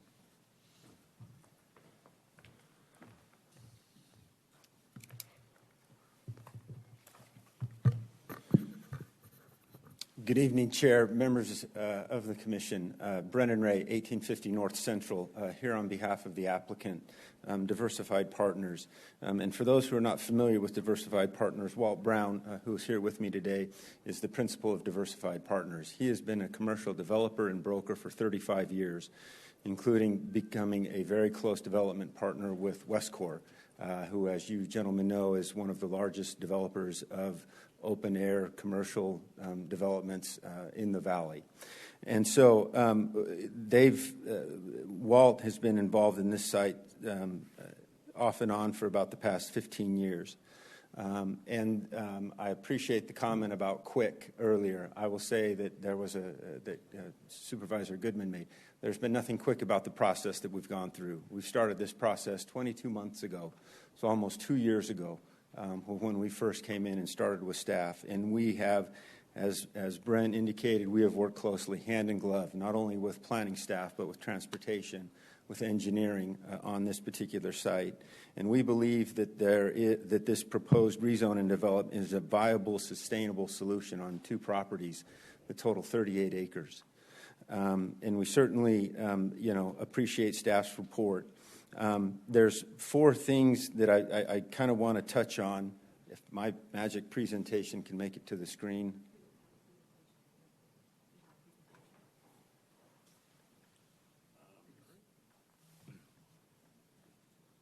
We did. Oh, you did? Yeah. Typically, we have to have it. Do you have thumb drive?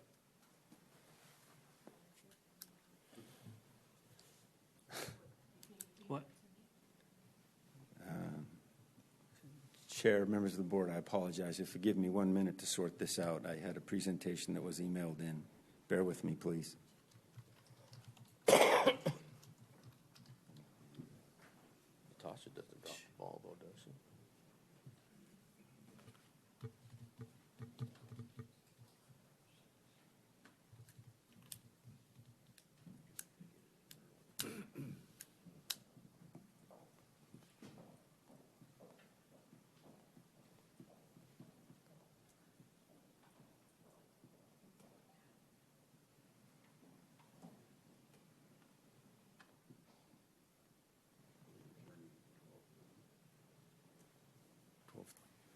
$40. There's going to be food at the ribbon cutting.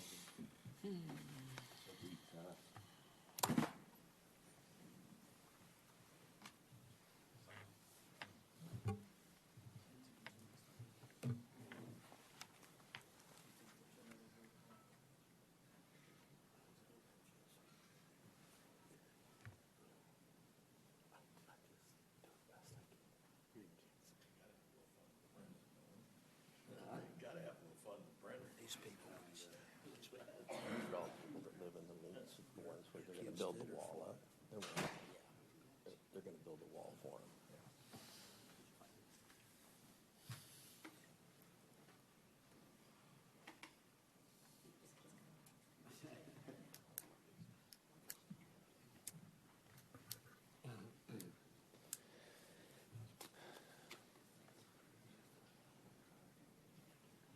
Can we get it downloaded?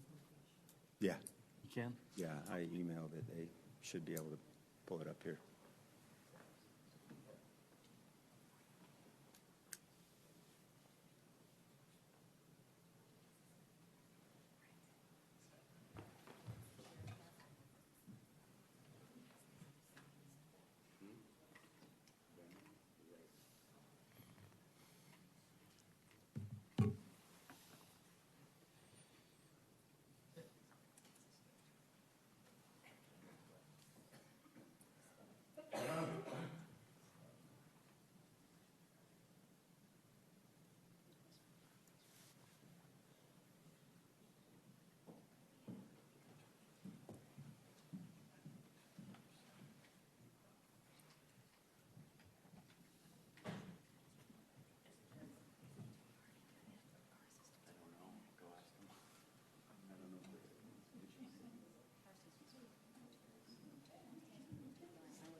What's that? Should we take a potty break? Should we take a potty break while they're doing that?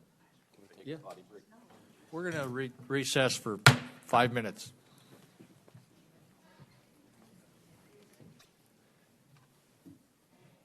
Proceed, please. Thank you, Chairman. I won't replow where I've been. Instead, I'll start here because there are 4 things that I really want to touch base on. 1 is neighborhood outreach.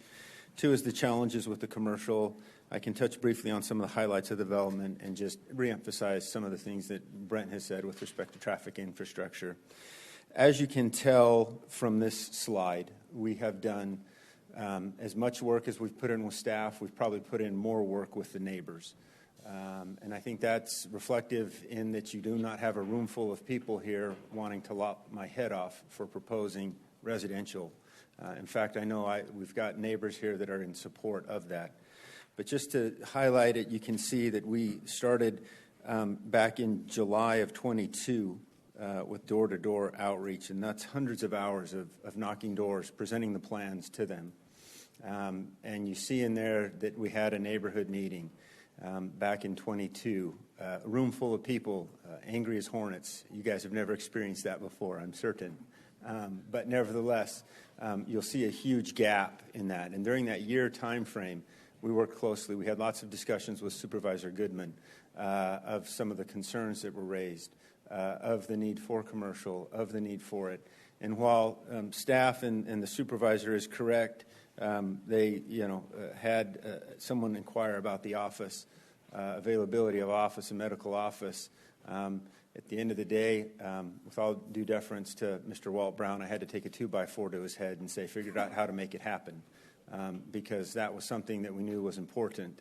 And so we've tried to listen as we've gone throughout this entire time, including one-on-ones. And again, you can see the extensive amount of outreach that we've done. I think it's important to understand on commercial viability that really it's 15 years of struggle as we first look at this. This property, and this is right here, was zoned back in 2008. And there was a portion of it that was rezoned commercial to residential. It was marketed, obviously the recession hit, but it was then marketed after that by NAI Horizon, who is a well-known national commercial broker. Then Diversified Partners got involved in it. Mainly some office users were interested in it. And you can see there that throughout this entire time, it has struggled to develop. And there are a number of reasons why it has struggled. But just to give you an idea, historically, where we're talking about, you see the red parcels to the left. That's the original approval back in 2008, where the commercial was and the residential was. And you can see that as part of that approval was a concept plan for the commercial along Gansel. So you can orient it and understand it a little bit better. There was proposed 157,000 square feet of commercial. There was another 90,000 square feet of medical office and 94,000 square feet of assisted living. So that's what's approved. That, if somebody wanted to today, they could go and build on the site today. And certainly a commercial developer will pay considerably more than a multifamily guy. And Walt Brown and Diversified acquired it. Again, his 35 years of commercial development and brokerage thought there's an opportunity here. There was a plan that was proposed, and this is what a lot of neighbors had seen and latched onto when we went to our first neighborhood meeting, of 200,000 square feet of commercial retail, 53,000 square feet of office. All told, that acreage is roughly 33 to 35 acres along that Gansel frontage. 35 acres. That is a power center, not located on a hard corner. There is no physical access to the hard corner, the intersection of Ironwood/Gansel and Ocotillo, because you see to the left of the screen there is a huge drainage issue.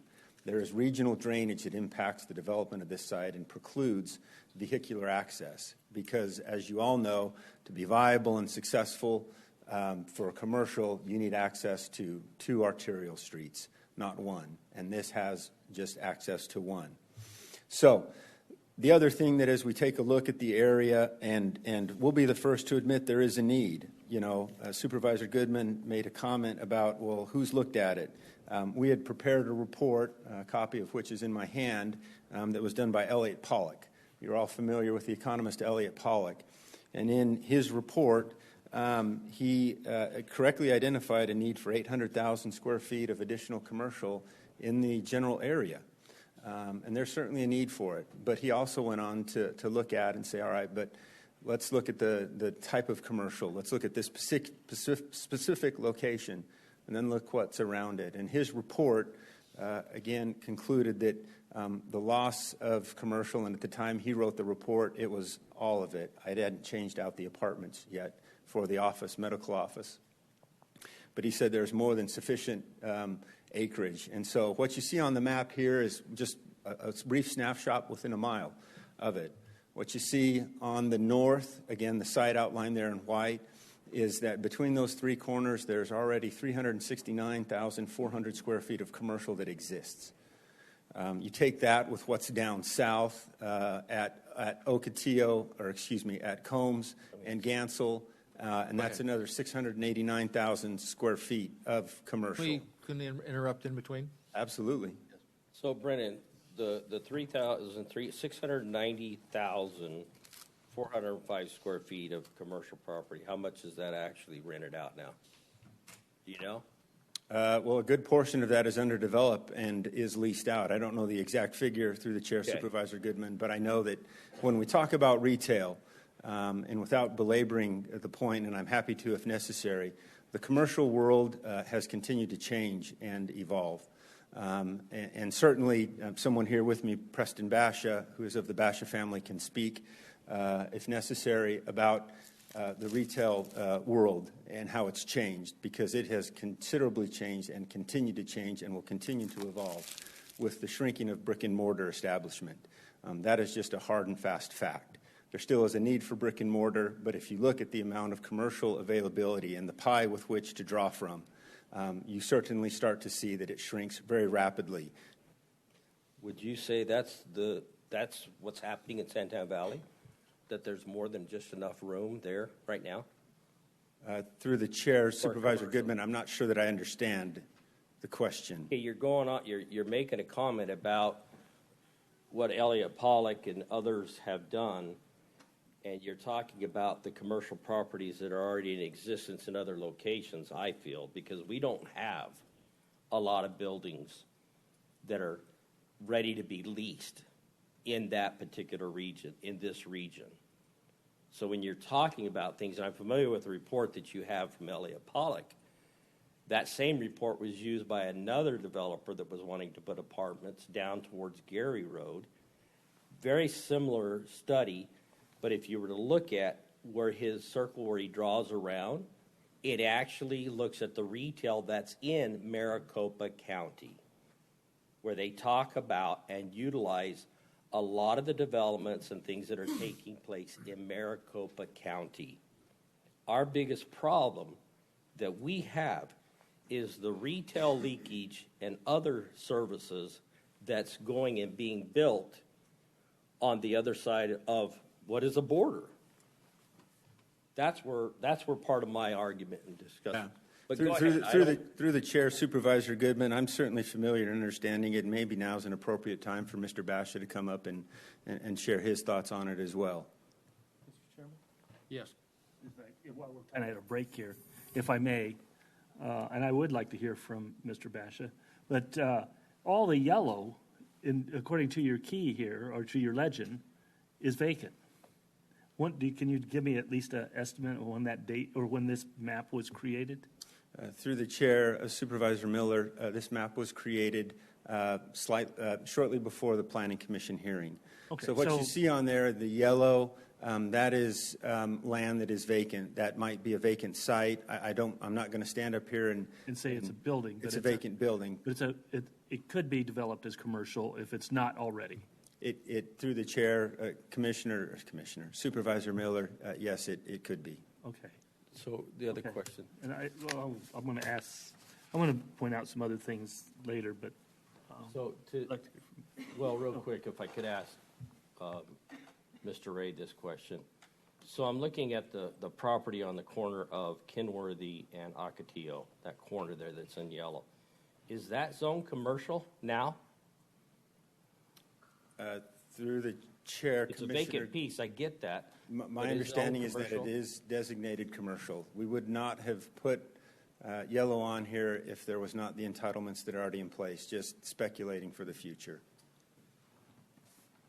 It's my understanding the LDS Church owns that piece.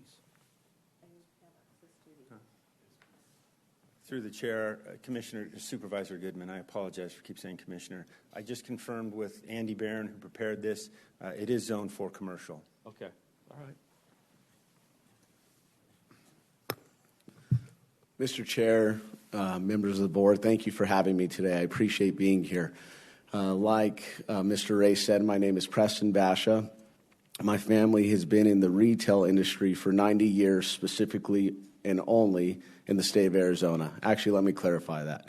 We have 2 grocery stores on the Navajo Nation in New Mexico. But generally speaking, we are here in Arizona. My family originally came from Lebanon. Don't ask me why we left one desert to come to another desert. As this generation says, we like to say we stopped 300 miles short of the coast, where real estate was a lot more premium. But it is what it is, and Arizona has treated our family well. And particularly, we've worked with Mr. Brown for about 30 years on developing different grocery store properties and things like that. From a retail standpoint, the industry is changing drastically. You had Amazon come into the game, and then you had Instacart come into the game.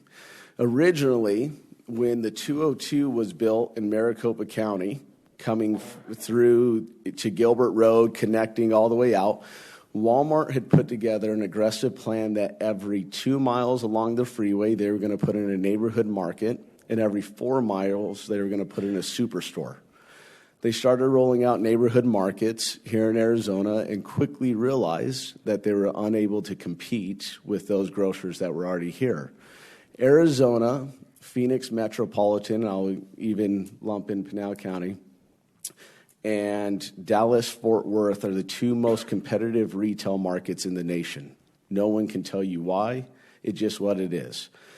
We remember Winco came in years ago, and I understand Winco's building out here, but they came in with an aggressive plan that they were going to attack Fry's and Basha's aggressively and build stores all over the place. They fell short of doing so and are currently taking back that model and particularly picking out sites. Now, I grew up in the city of Chandler. Chandler made the biggest mistake they've ever made. They built their back of their city off of retail. They decided that they were going to put a retail location on every corner, just about, thinking that the dollars from the retail sales would sustain their city.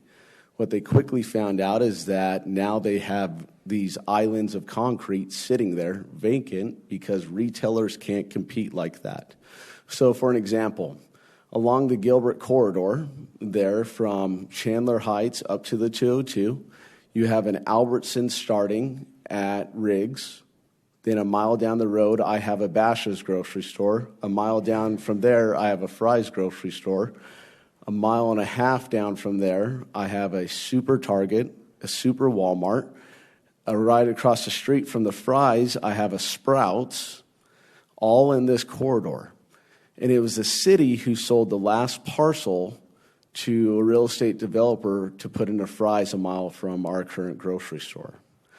Now, grocers mostly lease their properties now, and retailers do. From an economical standpoint, it's more effective for them to lease a property than to build a brick and mortar from the ground up.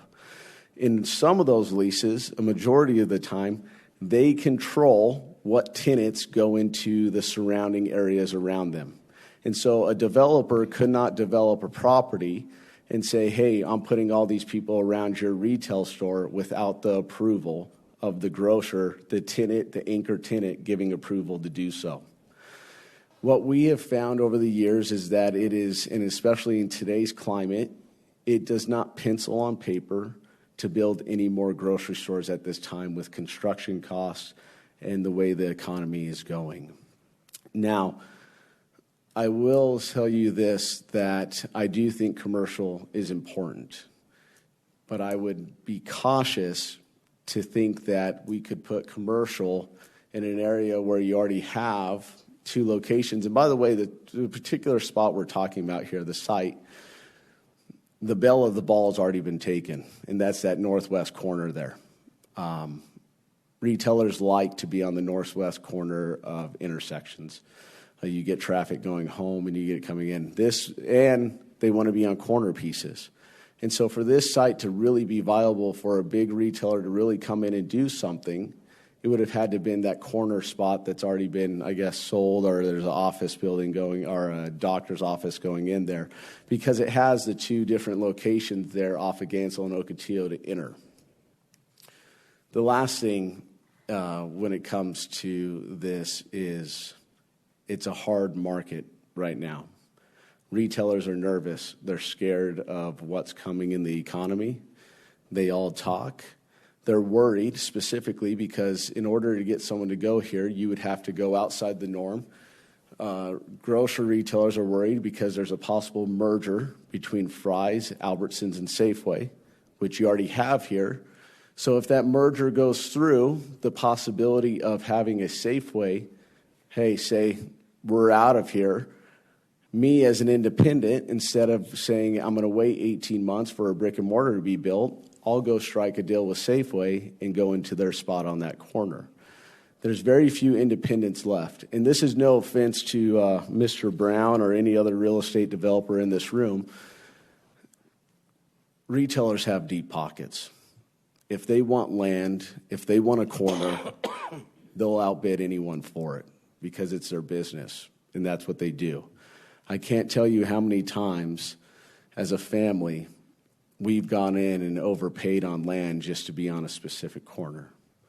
And then lastly, as development and growth comes, I'd imagine road construction is going to happen. I think I just heard Ocotillo might need to be widened at some point and those type of things.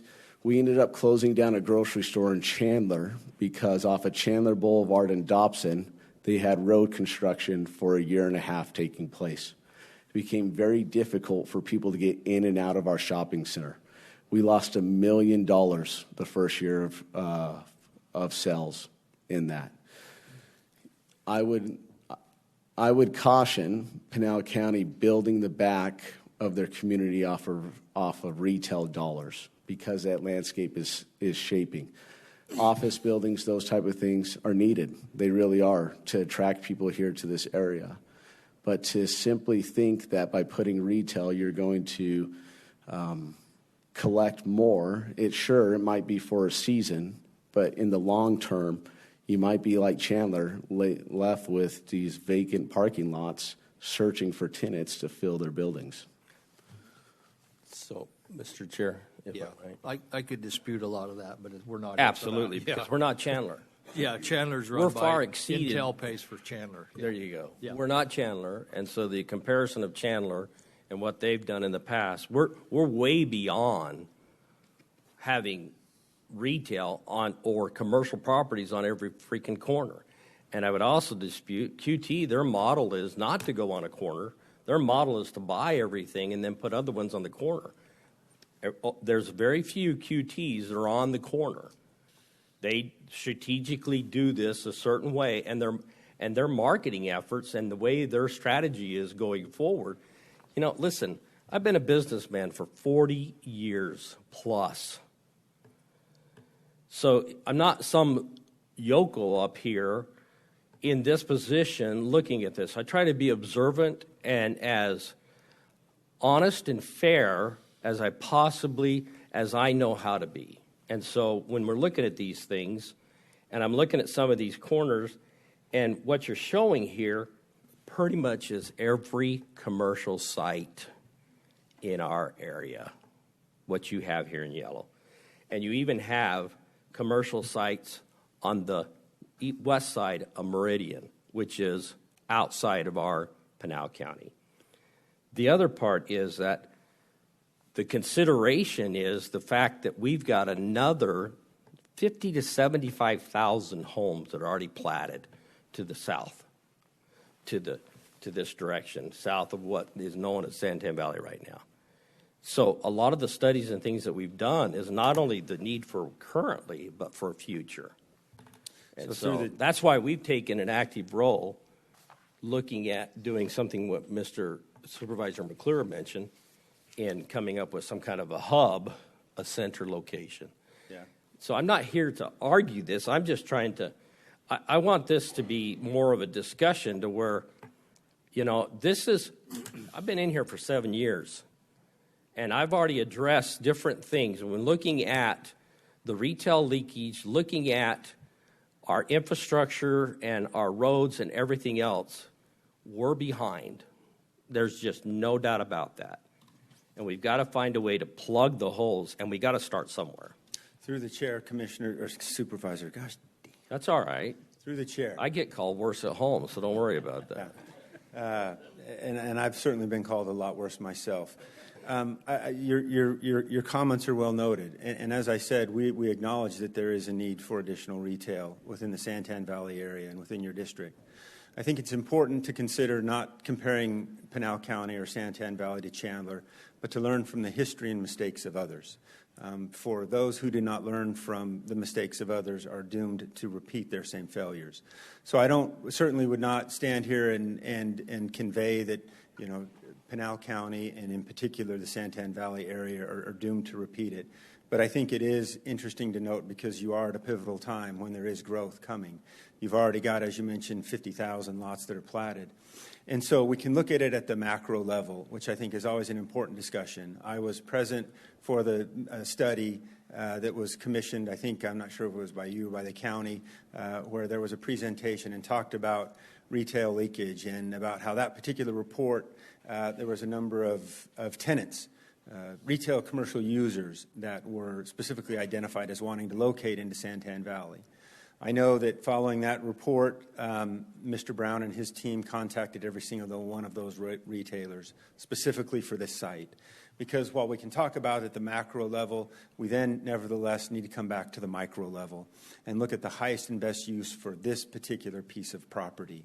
The reason it's one application is because it was one zoning case back in 2008. And so that's why it's one application today. And I think as we look, again, there's 1 million square feet between these two. And the 1 million square feet is just the orange. That does not, those figures that we have calculated here do not include any of the yellow, which are commercially zoned properties. Again, what the purpose of this is to illustrate is within a mile of each other, there is that much square footage of retail that already exists, that's under construction and is occupied. And I certainly respect the comment about, you know, Meridian being the dividing line between Maricopa County and Pinal County. And I've been doing this for 18 years. I'm a pup in the business, but I can tell you that the discussions of leakage have gone in every place that I've been to. And I wish I could tell you, and I'm sure we could get a number of people that say that a retailer specifically looks at where a jurisdictional line is and say, I want to be located in Maricopa County versus Pinal County and so on. Unfortunately, that's not the way that they work. And so when looking at the viability of this particular corner, I think it is through a retailer's lens with which you must look. And in so doing, you will understand that if we look around the surrounding area, the demographics of the surrounding area, you look, and while there is a huge quantity of homes that are built both within Pinal County and within Maricopa County, that's what a retail commercial developer looks at. But you also see off to our west, there are a number of ranchettes. Those properties will likely never be assembled in any of our lifetimes to create additional housing. You look further to the east, and you again have a lot of ranchettes. Retailers look for density. They look for growth. As you well know, and I'll skip through the development highlights because I want to touch on. Could you real quick go back to that 1,058,000, whatever that number was? Is that square footage of the land? No, that is through the chair. There's no setbacks or anything that are considered in that number then? Through the chair, Supervisor Goodman, that is retail space. That is not land area. That is commercial square footage. That you could actually put 1 million? That's what's there. That's what's existing. That's what exists today. Oh, okay. Yeah. And so our report still shows that we're 800,000 square feet still in the hole. Correct. And as I indicated in our own report that we commissioned with L.A. Pollock, it noted that And again, that's at the macro level. But as we get down to the micro level and look specifically at the viability of this site, as was discussed, this is the plan that's before you. We heard loud and clear from the neighbors, from you, Supervisor Goodman. We heard from staff. You got to figure out a way to keep more commercial because we don't want those apartments. We don't want those apartments. And so, as I mentioned, I took a 2x4 to Mr. Brown's head to be able to consummate that sale for the office, medical office, that, as Brent indicated, is in site plan review now, and they're proceeding forward. We no longer own that parcel. That purple parcel, office, medical office, that has been sold. That is owned by someone else, and they are proceeding with that development. But let me be very, very clear here. I am not against apartments. Okay? I am not against apartments. What I am against is taking commercial properties that we have very limited of at this point and turning them into high-density apartments. Through the chair, Supervisor Goodman, we certainly understand. But again, we've got to look at the viability of that. The parcel that we're in such discussions about now is that parcel 3 that's on the very south end that does not have access to a hard corner. I have one point of access, and that is through what is identified as El Parque Lane.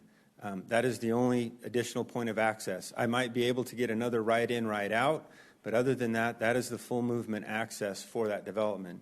And so when we talk about it, you all know that to be viable, and I could present a million examples of places in other locations of mid-block commercial that has failed because it doesn't have access. Areas where there is more density in a quadrant than within a mile surrounding radius around it. So with that, if I could have staff come up here, I got a question for them. If that's okay. Yes. Okay. With all of this stuff right here, it appears, is there 2 access points for all of these properties? Yeah, as you, Chair, Vice Chair, board members, as you could see, part of the requirement for these cases is to have 2 ways in, 2 ways out for the new parcels being rezoned. So there is 2 accesses. No, let me, one off of Ocotillo, and there's an access off of Gansel. If I may, Chairman, Supervisor Goodman, what you can't see the details of that is that the single-family parcel that is under development by Tri-Point, that is a gated community. So there is no cross-access between these parcels. So there is no access. The frontage along Gansel only has access to Gansel. The frontage along Ocotillo only has access along Ocotillo. Because the single-family community is a gated community, that plat was approved, 50 acres, 170 homes, a few years ago. There is no cross-access to be able to pull from Gansel to Ocotillo and vice versa. So that back to my point of just poor planning. That's neither. That's been, well, for me, that's my whole point of everything is that poor planning on all of this. So if I may, and I don't know how much, one of the things that I do want to, again, this is the medical office parcel, and just to try to wrap things up, I can go into details about the developments. There's a part missing on that slide, so I apologize. Jiminy Christmas. Raining cats and dogs now. Steve has something. I will. Yeah. Let him finish his thoughts. Yeah, so one of the things that I know infrastructure is important because one of the things that we heard as we've gone through this entire process kind of deals with traffic and what exists. This is Gansel Road, and you can see that there's a number of things that impact Gansel Road, including a WAPA, the Western Area Power Administration easement that runs across that frontage. Again, visibility is important. Setbacks are important when we talk commercial. And when you start to look at all these things, the lack of access to the hard corner, the fact that the buildings are set back so far, it all impacts the long-term viability of commercial on this particular parcel. Again, the 20-acre parcel that I'm talking about.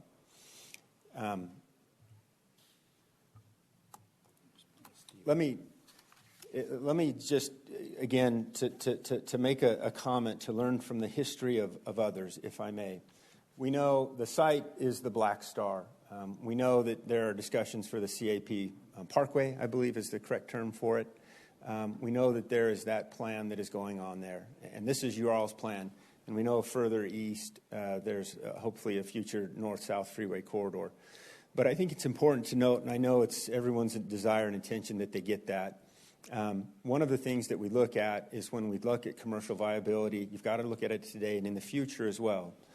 And I'm mindful, again, of an example, and I apologize, I don't mean to pick on Chandler, but you can look at Chandler and Gilbert, and you look at what happened with the amount of retail that existed through kind of what I'll call the middle part of Chandler and Gilbert, because you had the US 60, and everybody drove from the south parts of the valley, of the East Valley, all the way up to the US 60.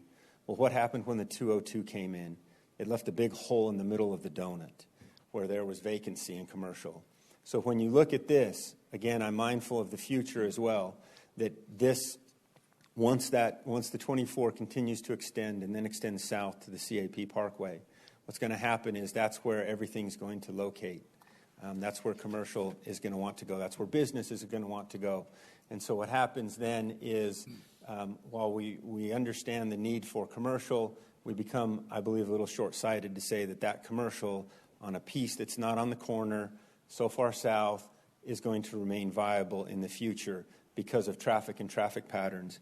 The other thing that I would tell you from a commercial standpoint, as I mentioned, we know there's 800,000 square foot shortage. We understand the need, and specifically Mr. Brown does, because hopefully next year I will be coming before you on a rezoning case a mile to the north of this site, where we have filed a rezoning application on suburban ranch property at the northeast corner of Pima and Ironwood to change that from suburban ranch to commercial. So we understand there's a need, but that goes to the comment of location. Mr. Brown is also working with the State Land Department on some of their pieces that are more centrally located to put 100 acres of pure commercial retail. So nobody better than Mr. Brown understands the need for commercial in the area. When we look at this particular piece, though, you start to see and understand the challenges. I can go more into the traffic. I've been up here a long time. I appreciate this isn't a little bit normal for a presentation with some back and forth. But I can tell you that as we've talked to neighbors and we've talked to everybody, traffic is the big concern. And there is a significant difference. If I need to show a slide, I can show you the slide, the impact, even at full build-out of commercial on traffic. In fact, I will. So if we look at what was previously approved from a traffic generation standpoint, and this is Gansel Road only in a 24-hour period. If we look on the left with the purple-ish, bluish, as townhomes with 321 units, you can see the number of trips that we are proposing in a 24-hour period. And then if this land was to develop as it was originally entitled in 2008, you see that impact on the roadways. Almost 12,000 trips in a 24-hour period. Same thing, the orange is the proposed but not approved site plan.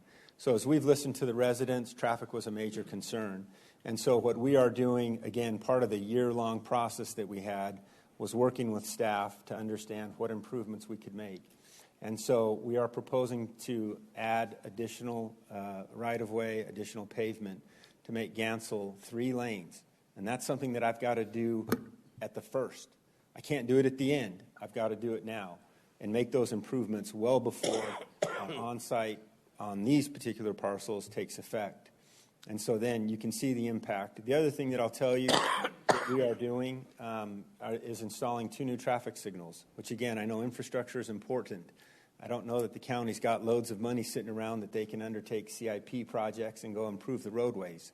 On Ocotillo Road specifically, we're very familiar with that. I know Supervisor Goodman is as well.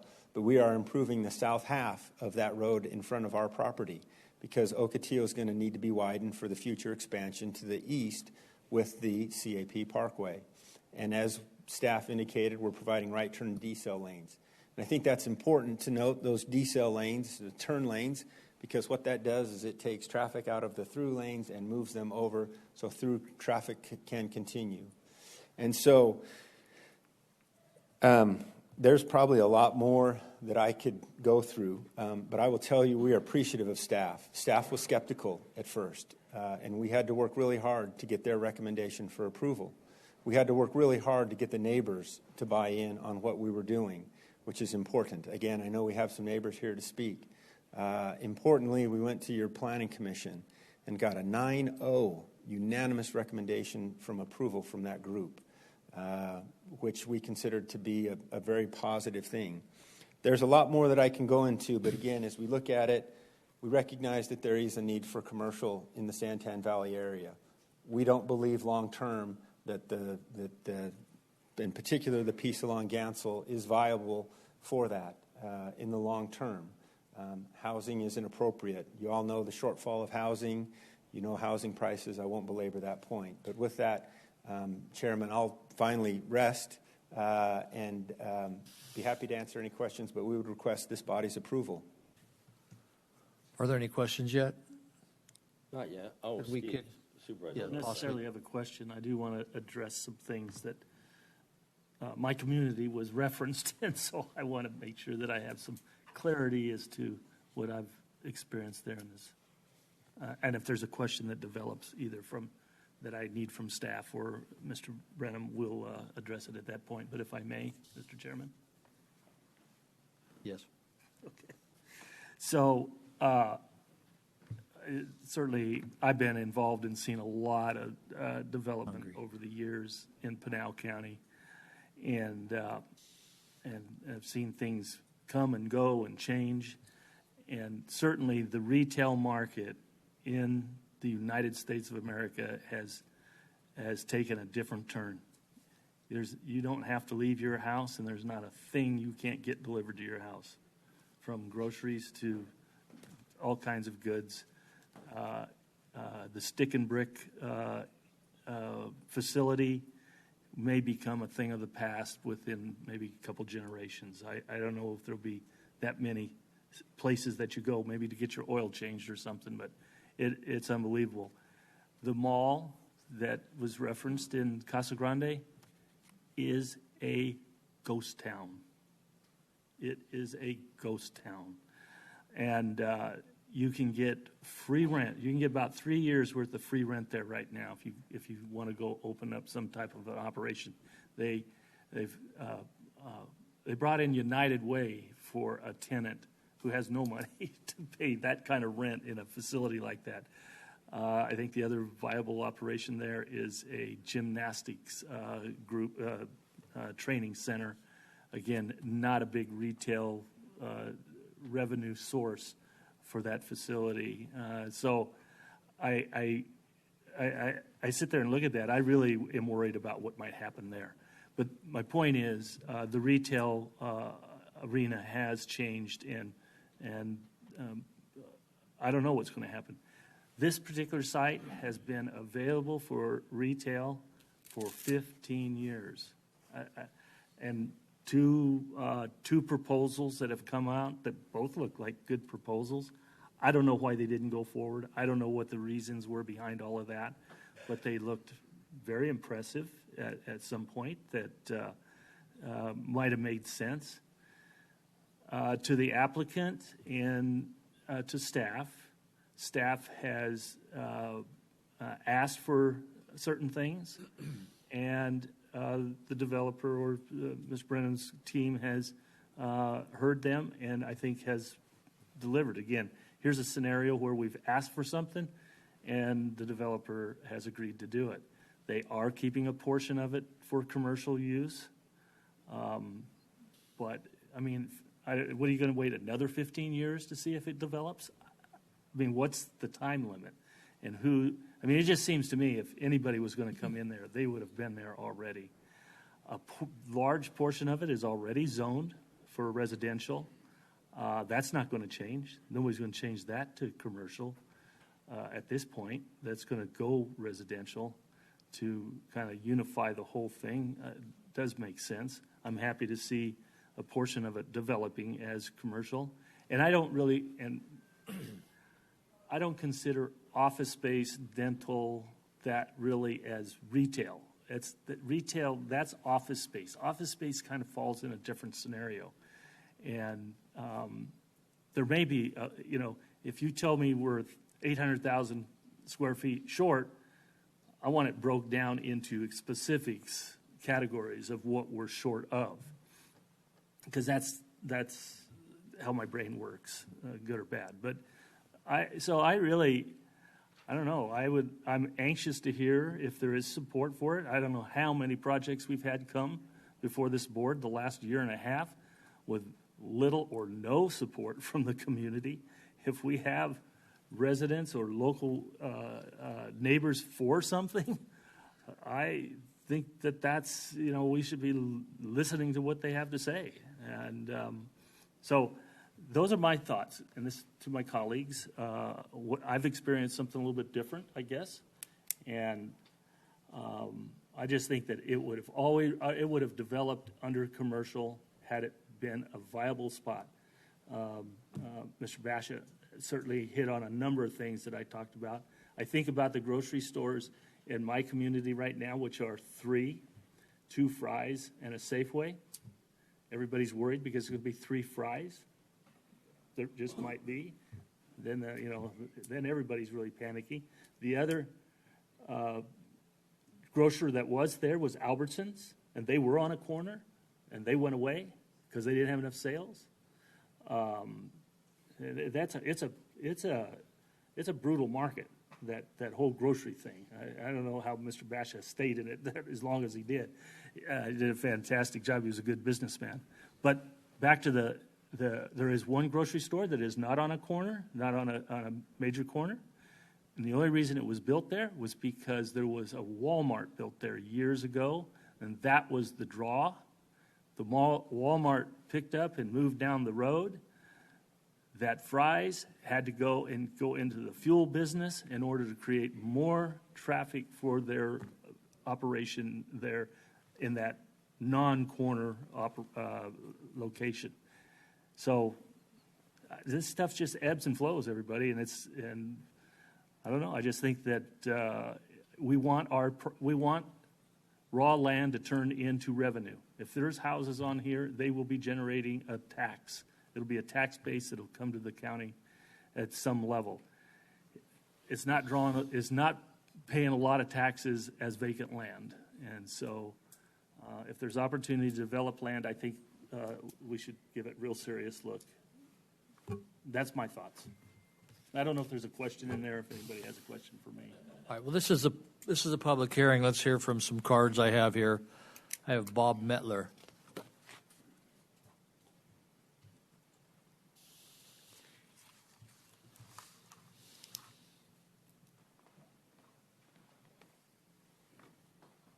Hi, I'm Bob Mettler. I'm the president of the Lynx Estates down the road here. And this has been going back and forth for quite some years. And I've only been down here in this area for 6. But in them 6 years, we lost the golf course, which was devastating to our community. And then it started to evolve into planning and zoning, what's going to go in there. They talked about a lot of apartments. We have a lot of traffic in that area right now. It's hard to get out on Akatia now from our properties. I understand they're going to put a light in on the new area where the golf course was. I understand they're going to put a light in there. We're not sure how that's going to shake out yet, but hopefully it's going to help. We also heard that they're going to put high-efficiency apartments in. Things have changed a lot in the last 2 years, put it that way. And one thing that really concerned our area was the security. About there being a bunch of apartments over there on that property. Businesses, I guess they're more intriguing because we didn't have so many people in the area. The driving, the traffic would be better. But we're not geniuses. We're not the ones that have to develop this. So we're going to leave this up to the experts. You guys, the developer, I think that's where it belongs. And I'm going to just say this now, that we've got a chance to get a secure fence between our property and this new property now, and I think it's a good opportunity. We understand that it's going to get developed somehow. The golf course is gone now, so it's going to get developed by someone, and I guess right now we're supporting this with the chance of getting this wall in between us for security, and we're going to leave it up to you guys then. But I guess we're here not just today to give our support, if we have any, to the developer. Thank you. Kathy Metler.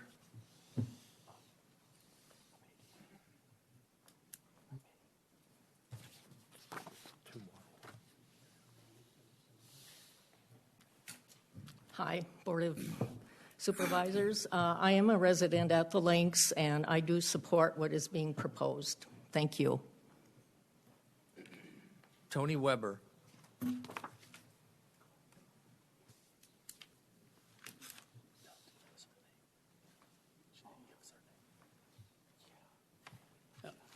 Tony Weber, Chairman and the Board. I also live at Links Estates and been involved in with Brendan Ray, and we are wanting the wall for security. One thing I kept on thinking here, and listen to everybody's, Mr. Goodman's, what his concerns was with the developers, and this country, this world's getting more dangerous. We just had a murder right behind our wall 8 days ago. And security is of high importance. And like Bob was saying, our board, because we all own our own property underneath there, so we don't have it's not a manufactured home park that one person controls. Everybody owns their own property. So we're really concerned, and we have to answer citizens like you guys do. You have to listen to the citizens, what's going on. And I just want to support this zoning change, for the wall, for our security, and it's going to be right next to a park, and half the wall is open, and just like God forbid any more tragedies happen like did a week ago. It's sad where the country's going. So you guys got a big job ahead of you. There is a lot of proposals widening Ocotillo, and it seems there's a canal that runs right through there. It seems to be a problematic to expand anywhere else. And for us to go anywhere, we have to go to the west. We have to go to Maricopa County to do anything.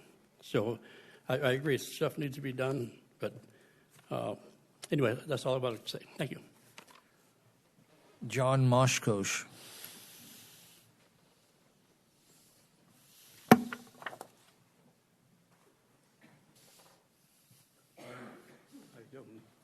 Mr. Chairman, John Moskis, board member, Links Estates. I'm also in favor of this. Security is our main concern. We had 4 incidents, and like Tony said, we had the murder behind us. So security is very important. We do get a wall up. I'm in favor of all of that, and it's important for our community. So that's all I want to say. But I'm in favor of all of this. Would anyone else like to comment?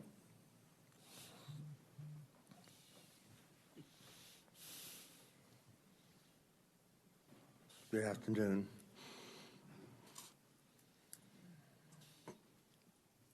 Mr. Goodman, God bless you. Can you state your name?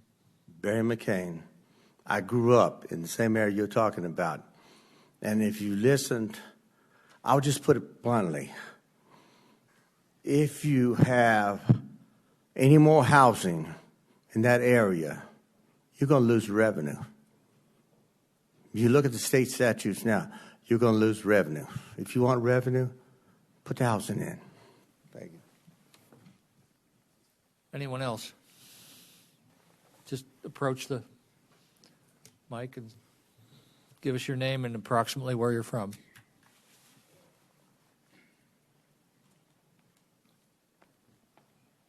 My name's Ella Wright, and I live in the Lynx Estates. And I've been meeting with Mike Goodman several times this year, and I was on board with keeping it commercial. But as I watched different community venues, you know, we've had Freddy's move in, we've got a Chick-fil-A coming in, we've had Chipotle come in. None of them are coming into that parcel. They're all, you know, going on the major corner. So we have really tired of the construction and would like to see this thing finished and move forward. And I agree with everything Mr. Miller said, and it kind of fits into what I've been looking at over the last year of hitting a lot of different meetings and, you know, the incorporation that they're proposing for Santan Valley. So I just think that we could approve this project and move forward. And we appreciate everything you guys do. Thank you. Anyone else?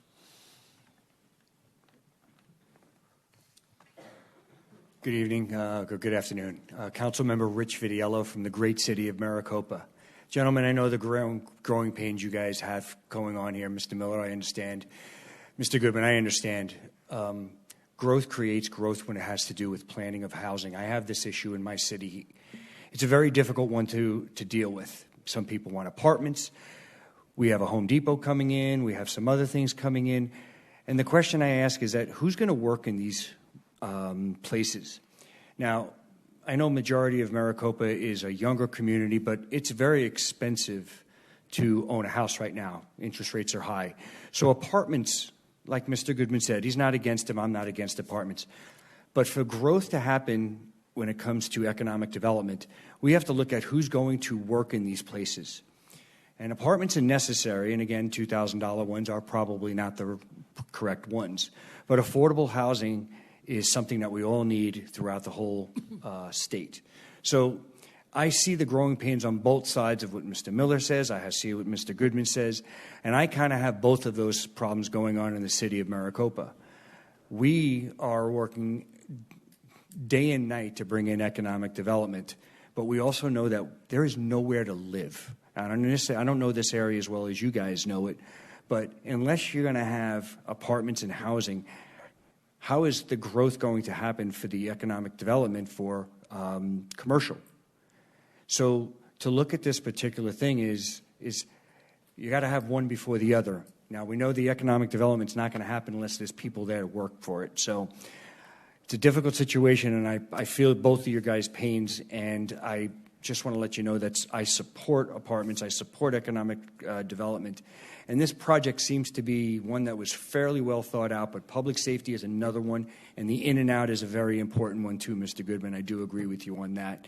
So, again, it's a tough decision. I just want to let you know that it looks like it's a pretty darn good project that's been 15 years undeveloped, so that's something else you guys got to look at. So thank you very much.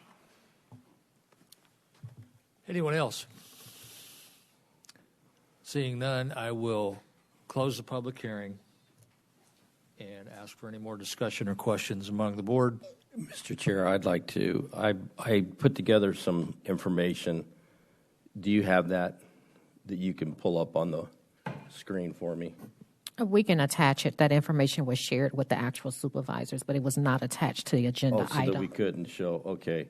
So I'd asked that information be distributed out to each and every one of you, and it was a map that was specific to all of the current, and I mean current, proposals or that are already zoned, rezoned, and moving forward on apartment complexes within the Santan Valley area. And the numbers, and that also includes the ones that are over in the Queen Creek area. And let's see, the numbers came in well over close to 2,000 new apartments or more. And I know there's a need for more. That's the reason why we're doing some of the things that we're doing as a county, looking at other pieces and working with the state. They're the ones that really have the biggest land mass available to do anything of a certain nature that we're proposing to do. So the bottom line is that, we've got to pull back and take a breath, I think. That's me personally. Now, there was a comment Mr. Supervisor Miller brought up, the vacant mall that's in Casa Grande. I don't remember ever bringing that in.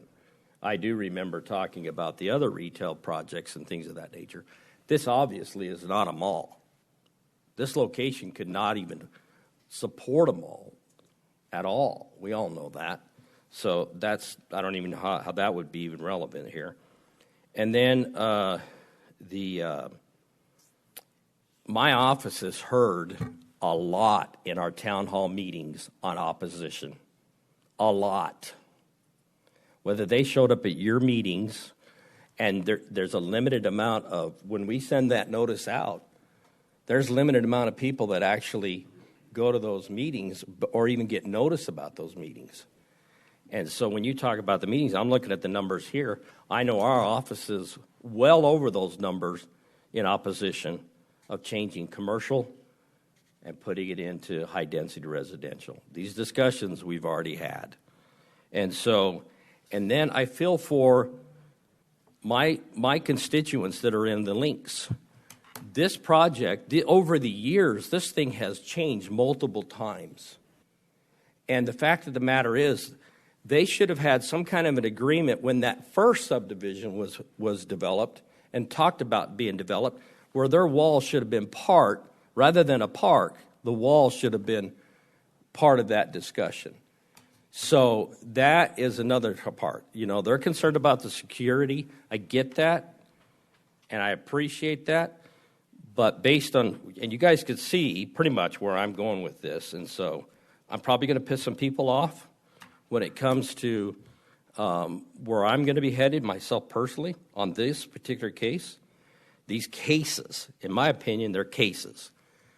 And Brent, could you come up here real quick?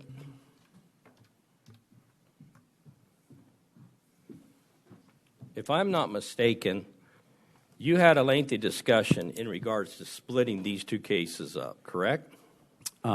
Yes, sir. Probably about 9 months ago, I would say, when we were really negotiating.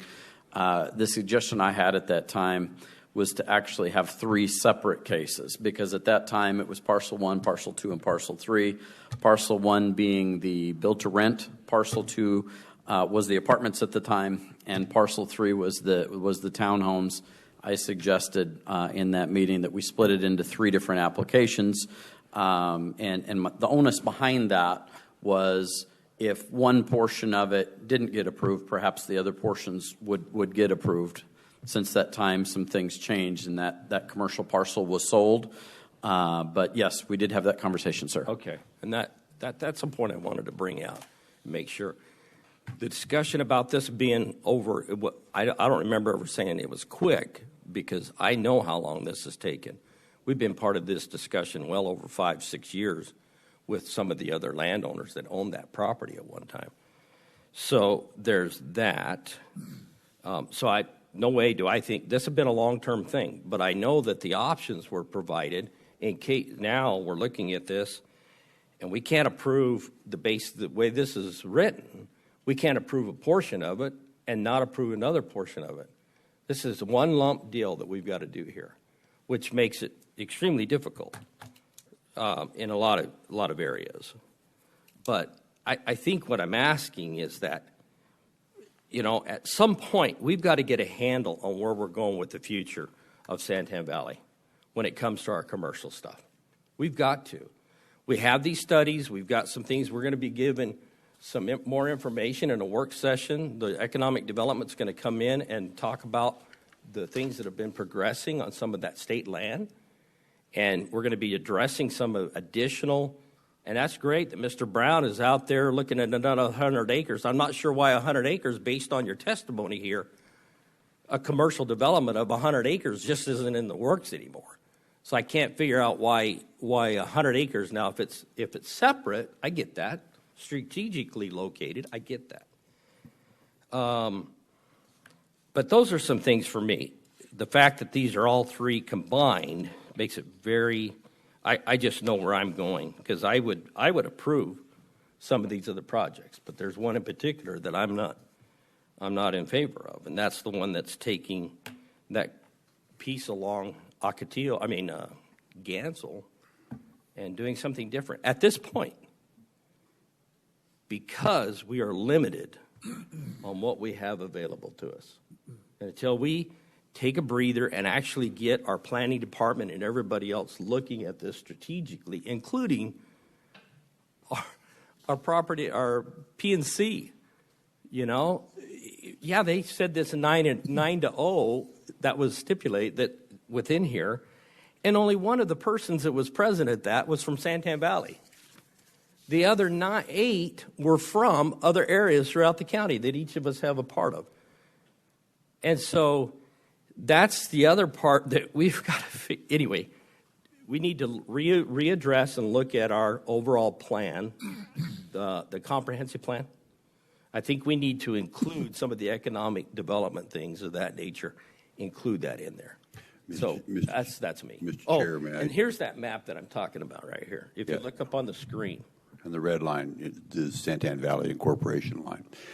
Mr. Chair, may I comment? Supervisor Goodman, you come up with saying that, the people at Links Estates, they should have talked about the wall years ago. And I've had that in some of the discussions with other areas around the county.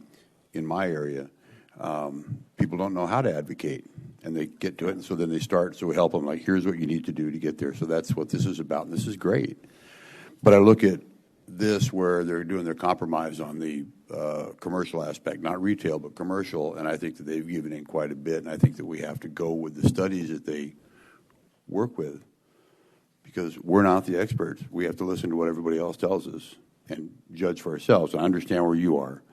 But I see that we're also looking at our comprehensive plan further out. We're already doing a study on that, looking at where retail should be, where industry should be, where the roads are going to go. We're going to have that conversation, is it next week, I think?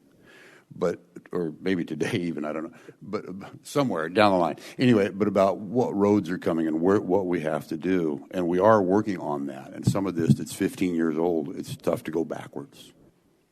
So just saying. That's why I'm just saying that taking a breather on this until we actually look at the overall picture and bring it forward. That's where my argument is. Steve.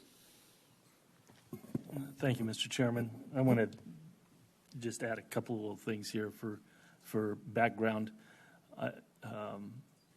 10 years ago, I know Mr. Patel heard me many times say, how come it's all yellow and no purple on this map? He's grinning right now. We have done a lot to change we have a lot more purple now. This was a comprehensive plan. It was pretty general, pretty broad.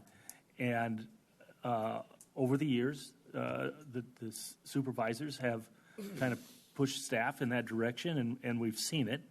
Do we get every single piece that we think ought to? Nah, because we let the market decide those types of things. And I will always continue to kind of push for, I consider it more of employment areas, because we want people to work close to home and close to their houses. That tends to make a nice lifestyle.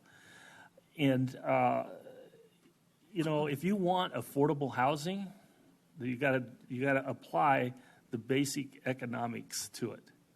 You need more houses than you have people that want houses.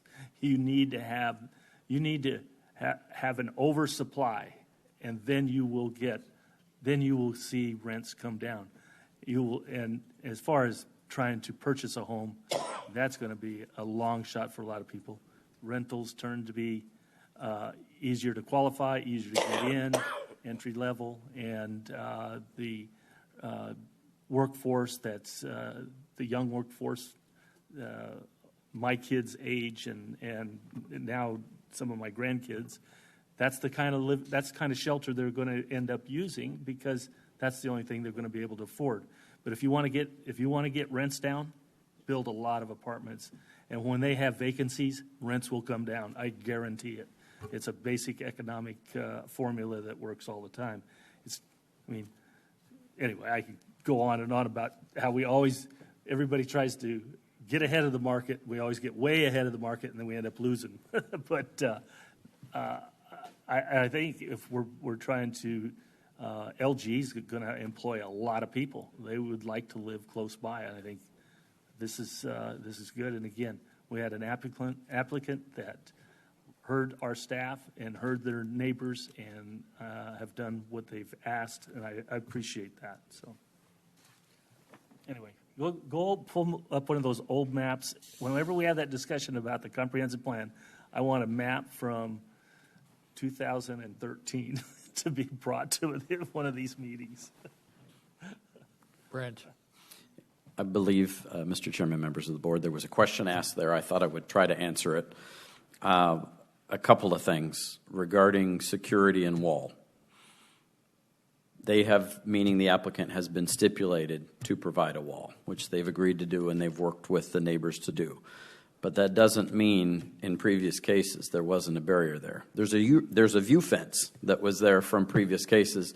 They just want the view fence replaced by a wall. So there was something said that why didn't the staff require this? Staff did require it. It's a view fence. So, yeah. Okay. And I do understand that because, if I might, yes, Mr. Chair, I do understand that because there was a whole different concept of what was going to take place there. And that park itself would have been more acceptable and amenable to the residents in the links. But with with everything being developed the way that it is, more homes somebody brought up that comment, more homes brings more problems as far as legal problems, more vandalism. That's why they want the wall in the first place, is because of much of the things that are going on. Now, I'm not suggesting apartments or anything else that does that, but the bottom line is more population. We're going to have more of these type of incidences take place. There was something else I wanted to add. But you know what? The bottom line is that I've been in that area for a lot of years. And throughout my years of farming and in the insurance business and my kids and my grandkids, watching that area grow and become, that's the biggest reason what motivated me to get into this position, so that we could start plugging some of the holes and some of the issues that we've got here. And so with that, I'm going to, if we're done in discussion. Yes, I think so. I'm going to, so item number 10, we've got to do these. I did have one comment. Yes. So, and Mr. Goodman was talking about the input from citizens. I received comments via email and so on. And this wasn't a hard no. Like sometimes we see these projects and they're hard no's. And this one was not a hard no from the citizens. They said, well, we're a little concerned about the fence. And, but generally, some supported and some, there was one person that said no because of traffic. Well, we've seen the traffic for this would be less than commercial. So those are my comments. And so I understand. My comment is we are going to be handing this down to a future city sometime, and we don't want to create headaches for them. So we ready for a motion? Yes. Mr. Chair, because we're going to need to take each one of these individually, right? Yeah. So, Mr. Chair, with item number 10, I propose that we deny the applicant's request. Is there a second? The chair doesn't usually make seconds, but I am allowed to make seconds, so I'll second that. And I'll call for a motion, or I'll call for a vote. Roll call. All in favor of denying? Aye. Aye. Those opposed? nay. Nay. Nay. And the nays have that.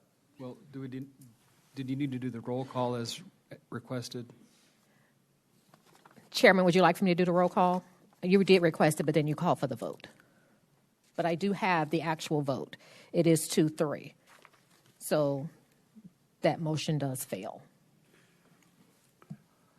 So, Mr. Chair, I move that we approve item 10 as presented. Second. We're doing roll calls or voice votes? We can do roll call. That's fine. Okay, roll call. Okay. Aye. Sorry. Go ahead. In favor? So In favor. this is in favor of item number 10, and I am going to state, just to confirm for that motion, that is going to be approved as presented with no stipulations. Correct. Okay. All in favor? Supervisor Kavanaugh? Aye. Supervisor Goodman? Nay. Supervisor Miller? Aye. Vice Chairman McClure? Aye. Chairman Surtee? Nay. That motion passes 3-2 to approve item number 10, approve as presented with no stipulations. Is there a motion on item number 11? Mr. Chairman, I would move that we approve item number 11 with the 2 stipulations. Second. Are we doing roll call? That's fine. Supervisor Kavanaugh? Aye. Supervisor Goodman? Nay. Supervisor Miller? Aye. Vice Chairman McClure? Aye. Chairman Surtee? Nay. That motion passes 3-2 to approve as presented with 2 stipulations. Motion on number 12. Mr. Chair, I move we approve item 12 as presented with 14 stipulations. Second. Roll call. Supervisor Kavanaugh? Aye. Supervisor Goodman? Nay. Supervisor Miller? Aye. Vice Chairman McClure? Aye. Chairman Surtee? Nay. That motion passes 3-2 to approve as presented with 14 stipulations. Okay, we may have time to do item number 13. Could I just make a... Sure. I still love Steve Miller and all the rest of you.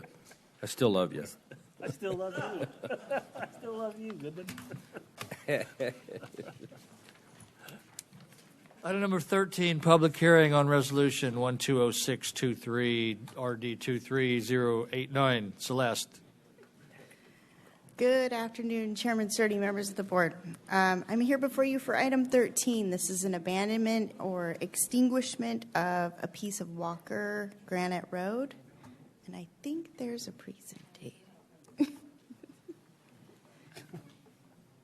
This is an easy one. There's no stress here.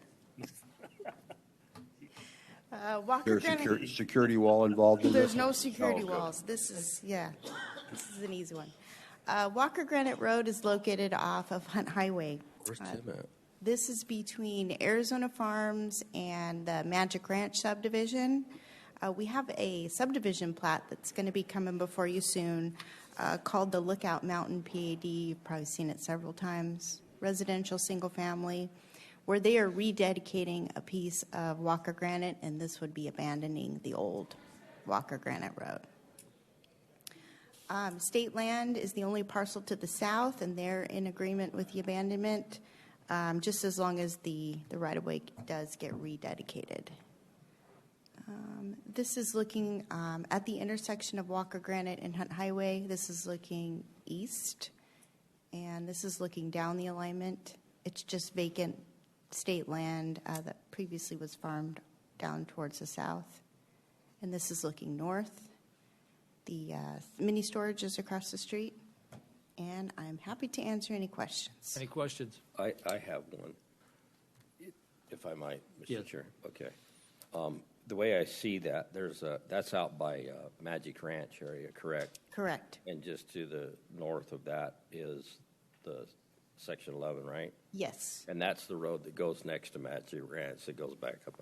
Correct. We just did a couple of years ago, not even that, a year ago, we took a bunch of our youth in that Santan Valley area, probably about 300 or 400 kids, and we cleaned up major problems when it comes to a lot of the garbage and crap, you know, how they take it out in the desert and so on and so forth. And so Illegal dumping. there you go. That's a perfect word for it. And so, but we got about 200 or 300 kids out there and spent a half a day cleaning that place up. So what will happen if this is shut down? What happens? Well, this isn't going to shut down. That green that you see on the map up there is all planned subdivision, residential parcels. So this will help. This with will the plan. detour the illegal dumping, hopefully. Okay, cool. Yeah. All right, I'm in. Call for a motion. It's a public hearing. Anyone want to talk about this? No, no. Close the public hearing and ask for a motion. Mr. Chair, I move we approve item 13 as presented. I'll second it. All in favor? Aye. Any opposed? Passes. Item number 14, Chris Wanamaker. Good afternoon, Chairman, members of the board. This item is to request a public hearing at a future meeting to consider the establishment of 8 roadways as listed in the notice document. Any questions? Why do we even have to have this on here? Why can't we just set it on the agenda? This gentleman's going to tell us why. Mr. Chair, members of the board, Kevin Costello from the County Attorney's Office. The way that the statutes and ordinance are written, they say that the Board of Supervisors shall set a public hearing. So in order to get the public hearing, we have to have the board act and officially establish and set that public hearing, which is what this item is attempting to do. Okay. So, Mr. Chair, you could have talked to the legislators about this yesterday, but you didn't. All right. So in that, Turn it to a may. There you may, yeah. Just shift that word over. Anyway, I move that we approve item 14 as presented. We don't want that, though. Second. All in favor? Aye. Any opposed? Passes. Item number 15, Mary Ellen. How fast can you do this? She left. Oh, she? No, she's going to get through this and quick. We all have the information. Yeah. She's already briefed me on it. Yeah, she did all of us. Chairman, Surdy, members of the board, I'm actually looking for our new HR director. Is she coming in now? As she is the one taking the lead on this presentation. So allow me the opportunity to introduce Ms. Claudia Lujan, HR Director. Good afternoon, everyone. Thank you. I apologize for running late. My badge wasn't working on the back door. Mary Ellen, do we have any idea how long this will take? She's pretty quick, 5 minutes. At most. 10 minutes. Okay, 8 minutes it is. You got it. That works for me. Again, thank you for the record. I'm Claudia Lujan, Human Resources Director. The item before you, item 15, is for discussion, approval, disapproval of 4 revised county policies in the addition of 1 new county policy. The work on this project predates my employment with the county, and with that, I'd really like to recognize those who put so much time and effort into it. First of all is Danielle Watkins, who is our Benefits and Wellness Division Manager, Deb Sundahl, who is our Risk and Safety Division Manager, Colleen Campbell, our Deputy Human Resources Director, and also Mary Ellen Shepard, our Deputy County Manager. I particularly want to thank and recognize our legal team, our department heads, and the county leadership and elected office leadership who provided very thoughtful input at various times throughout this project's implementation and design.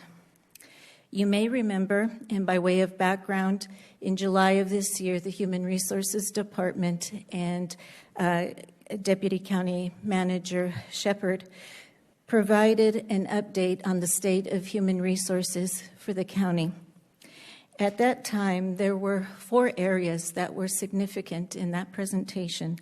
The 4 included talent acquisition, total rewards, talent management, and employee well-being. Each of those plays a critical role in the recruitment, retention, and staffing of our workforce, especially in a county that's growing as quickly as we are.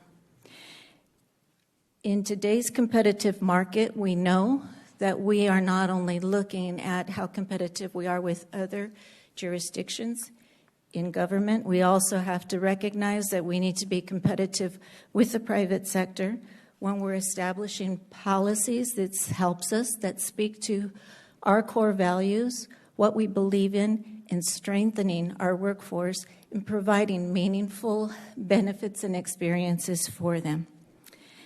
These policies and the changes are responsive to what we've heard from our workforce, from our leadership team, and they best position us, again, to attract, retain, and create a workforce that is providing quality services for our growing community. That said, the objectives, again, will help us, and I can't stress it enough, to help us be competitive in today's market in the way we attract and retain our workforce.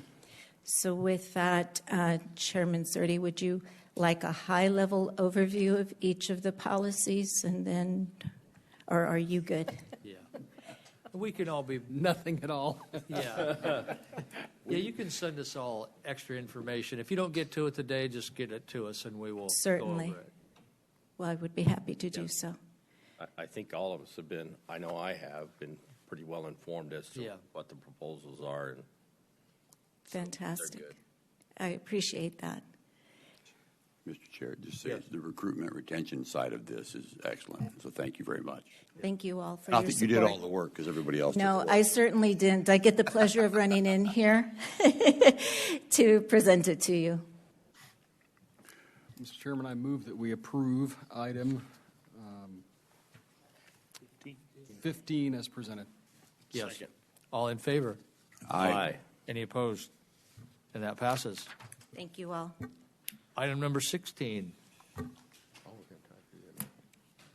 We need to pick some new folks to do, to be the pincushion up here. Mr. Chairman, I move that we appoint Mr. Goodman as chairman. Is there a second? I'll second that. All in favor? Aye. Any opposed? Mr. Goodman it is. And now, do we need to see if there's any others? Is that how we were supposed to do that? Were there any other nominations? Well, it's been approved at this point, Chairman, Okay. and it appears that it was a unanimous consent, so. Okay. So I will ask for a recommendation on vice chair. Mr. Chair, I'd like to make a motion that we appoint Jeff McClure as the vice chair. Okay, we'll do it right this time. Are there any other nominations? I don't see any, so is there just a vote on Mr. McClure? Is it The second. Don't need a second, we're just going to vote on it. Who's the motioner on that? Me. Okay. Okay. He made the so we make the recommendation. Oh, make a recommendation. And then we take the actual motion Actual vote. and You want me to second go backwards? and vote. You want to eat that all up and then try it again? So I'd like to make the recommendation that Supervisor McClure be appointed as vice chair. All in favor? No. Aye. Second. Second. Is there a second? Yeah. Okay. There's a second. I seconded it. Okay. Now all in favor? Aye. Aye. Any opposed? And we have a vice chairman. That is that, 2 pages of that no longer pertain. Is there any discussion on future agenda items? Don't see any. So with that, we'll be adjourned. We don't have to rush back here. Oh, cool. Yes. Thank you. I'm the one that took forever. Because on you, that last one. Chairman, I says he has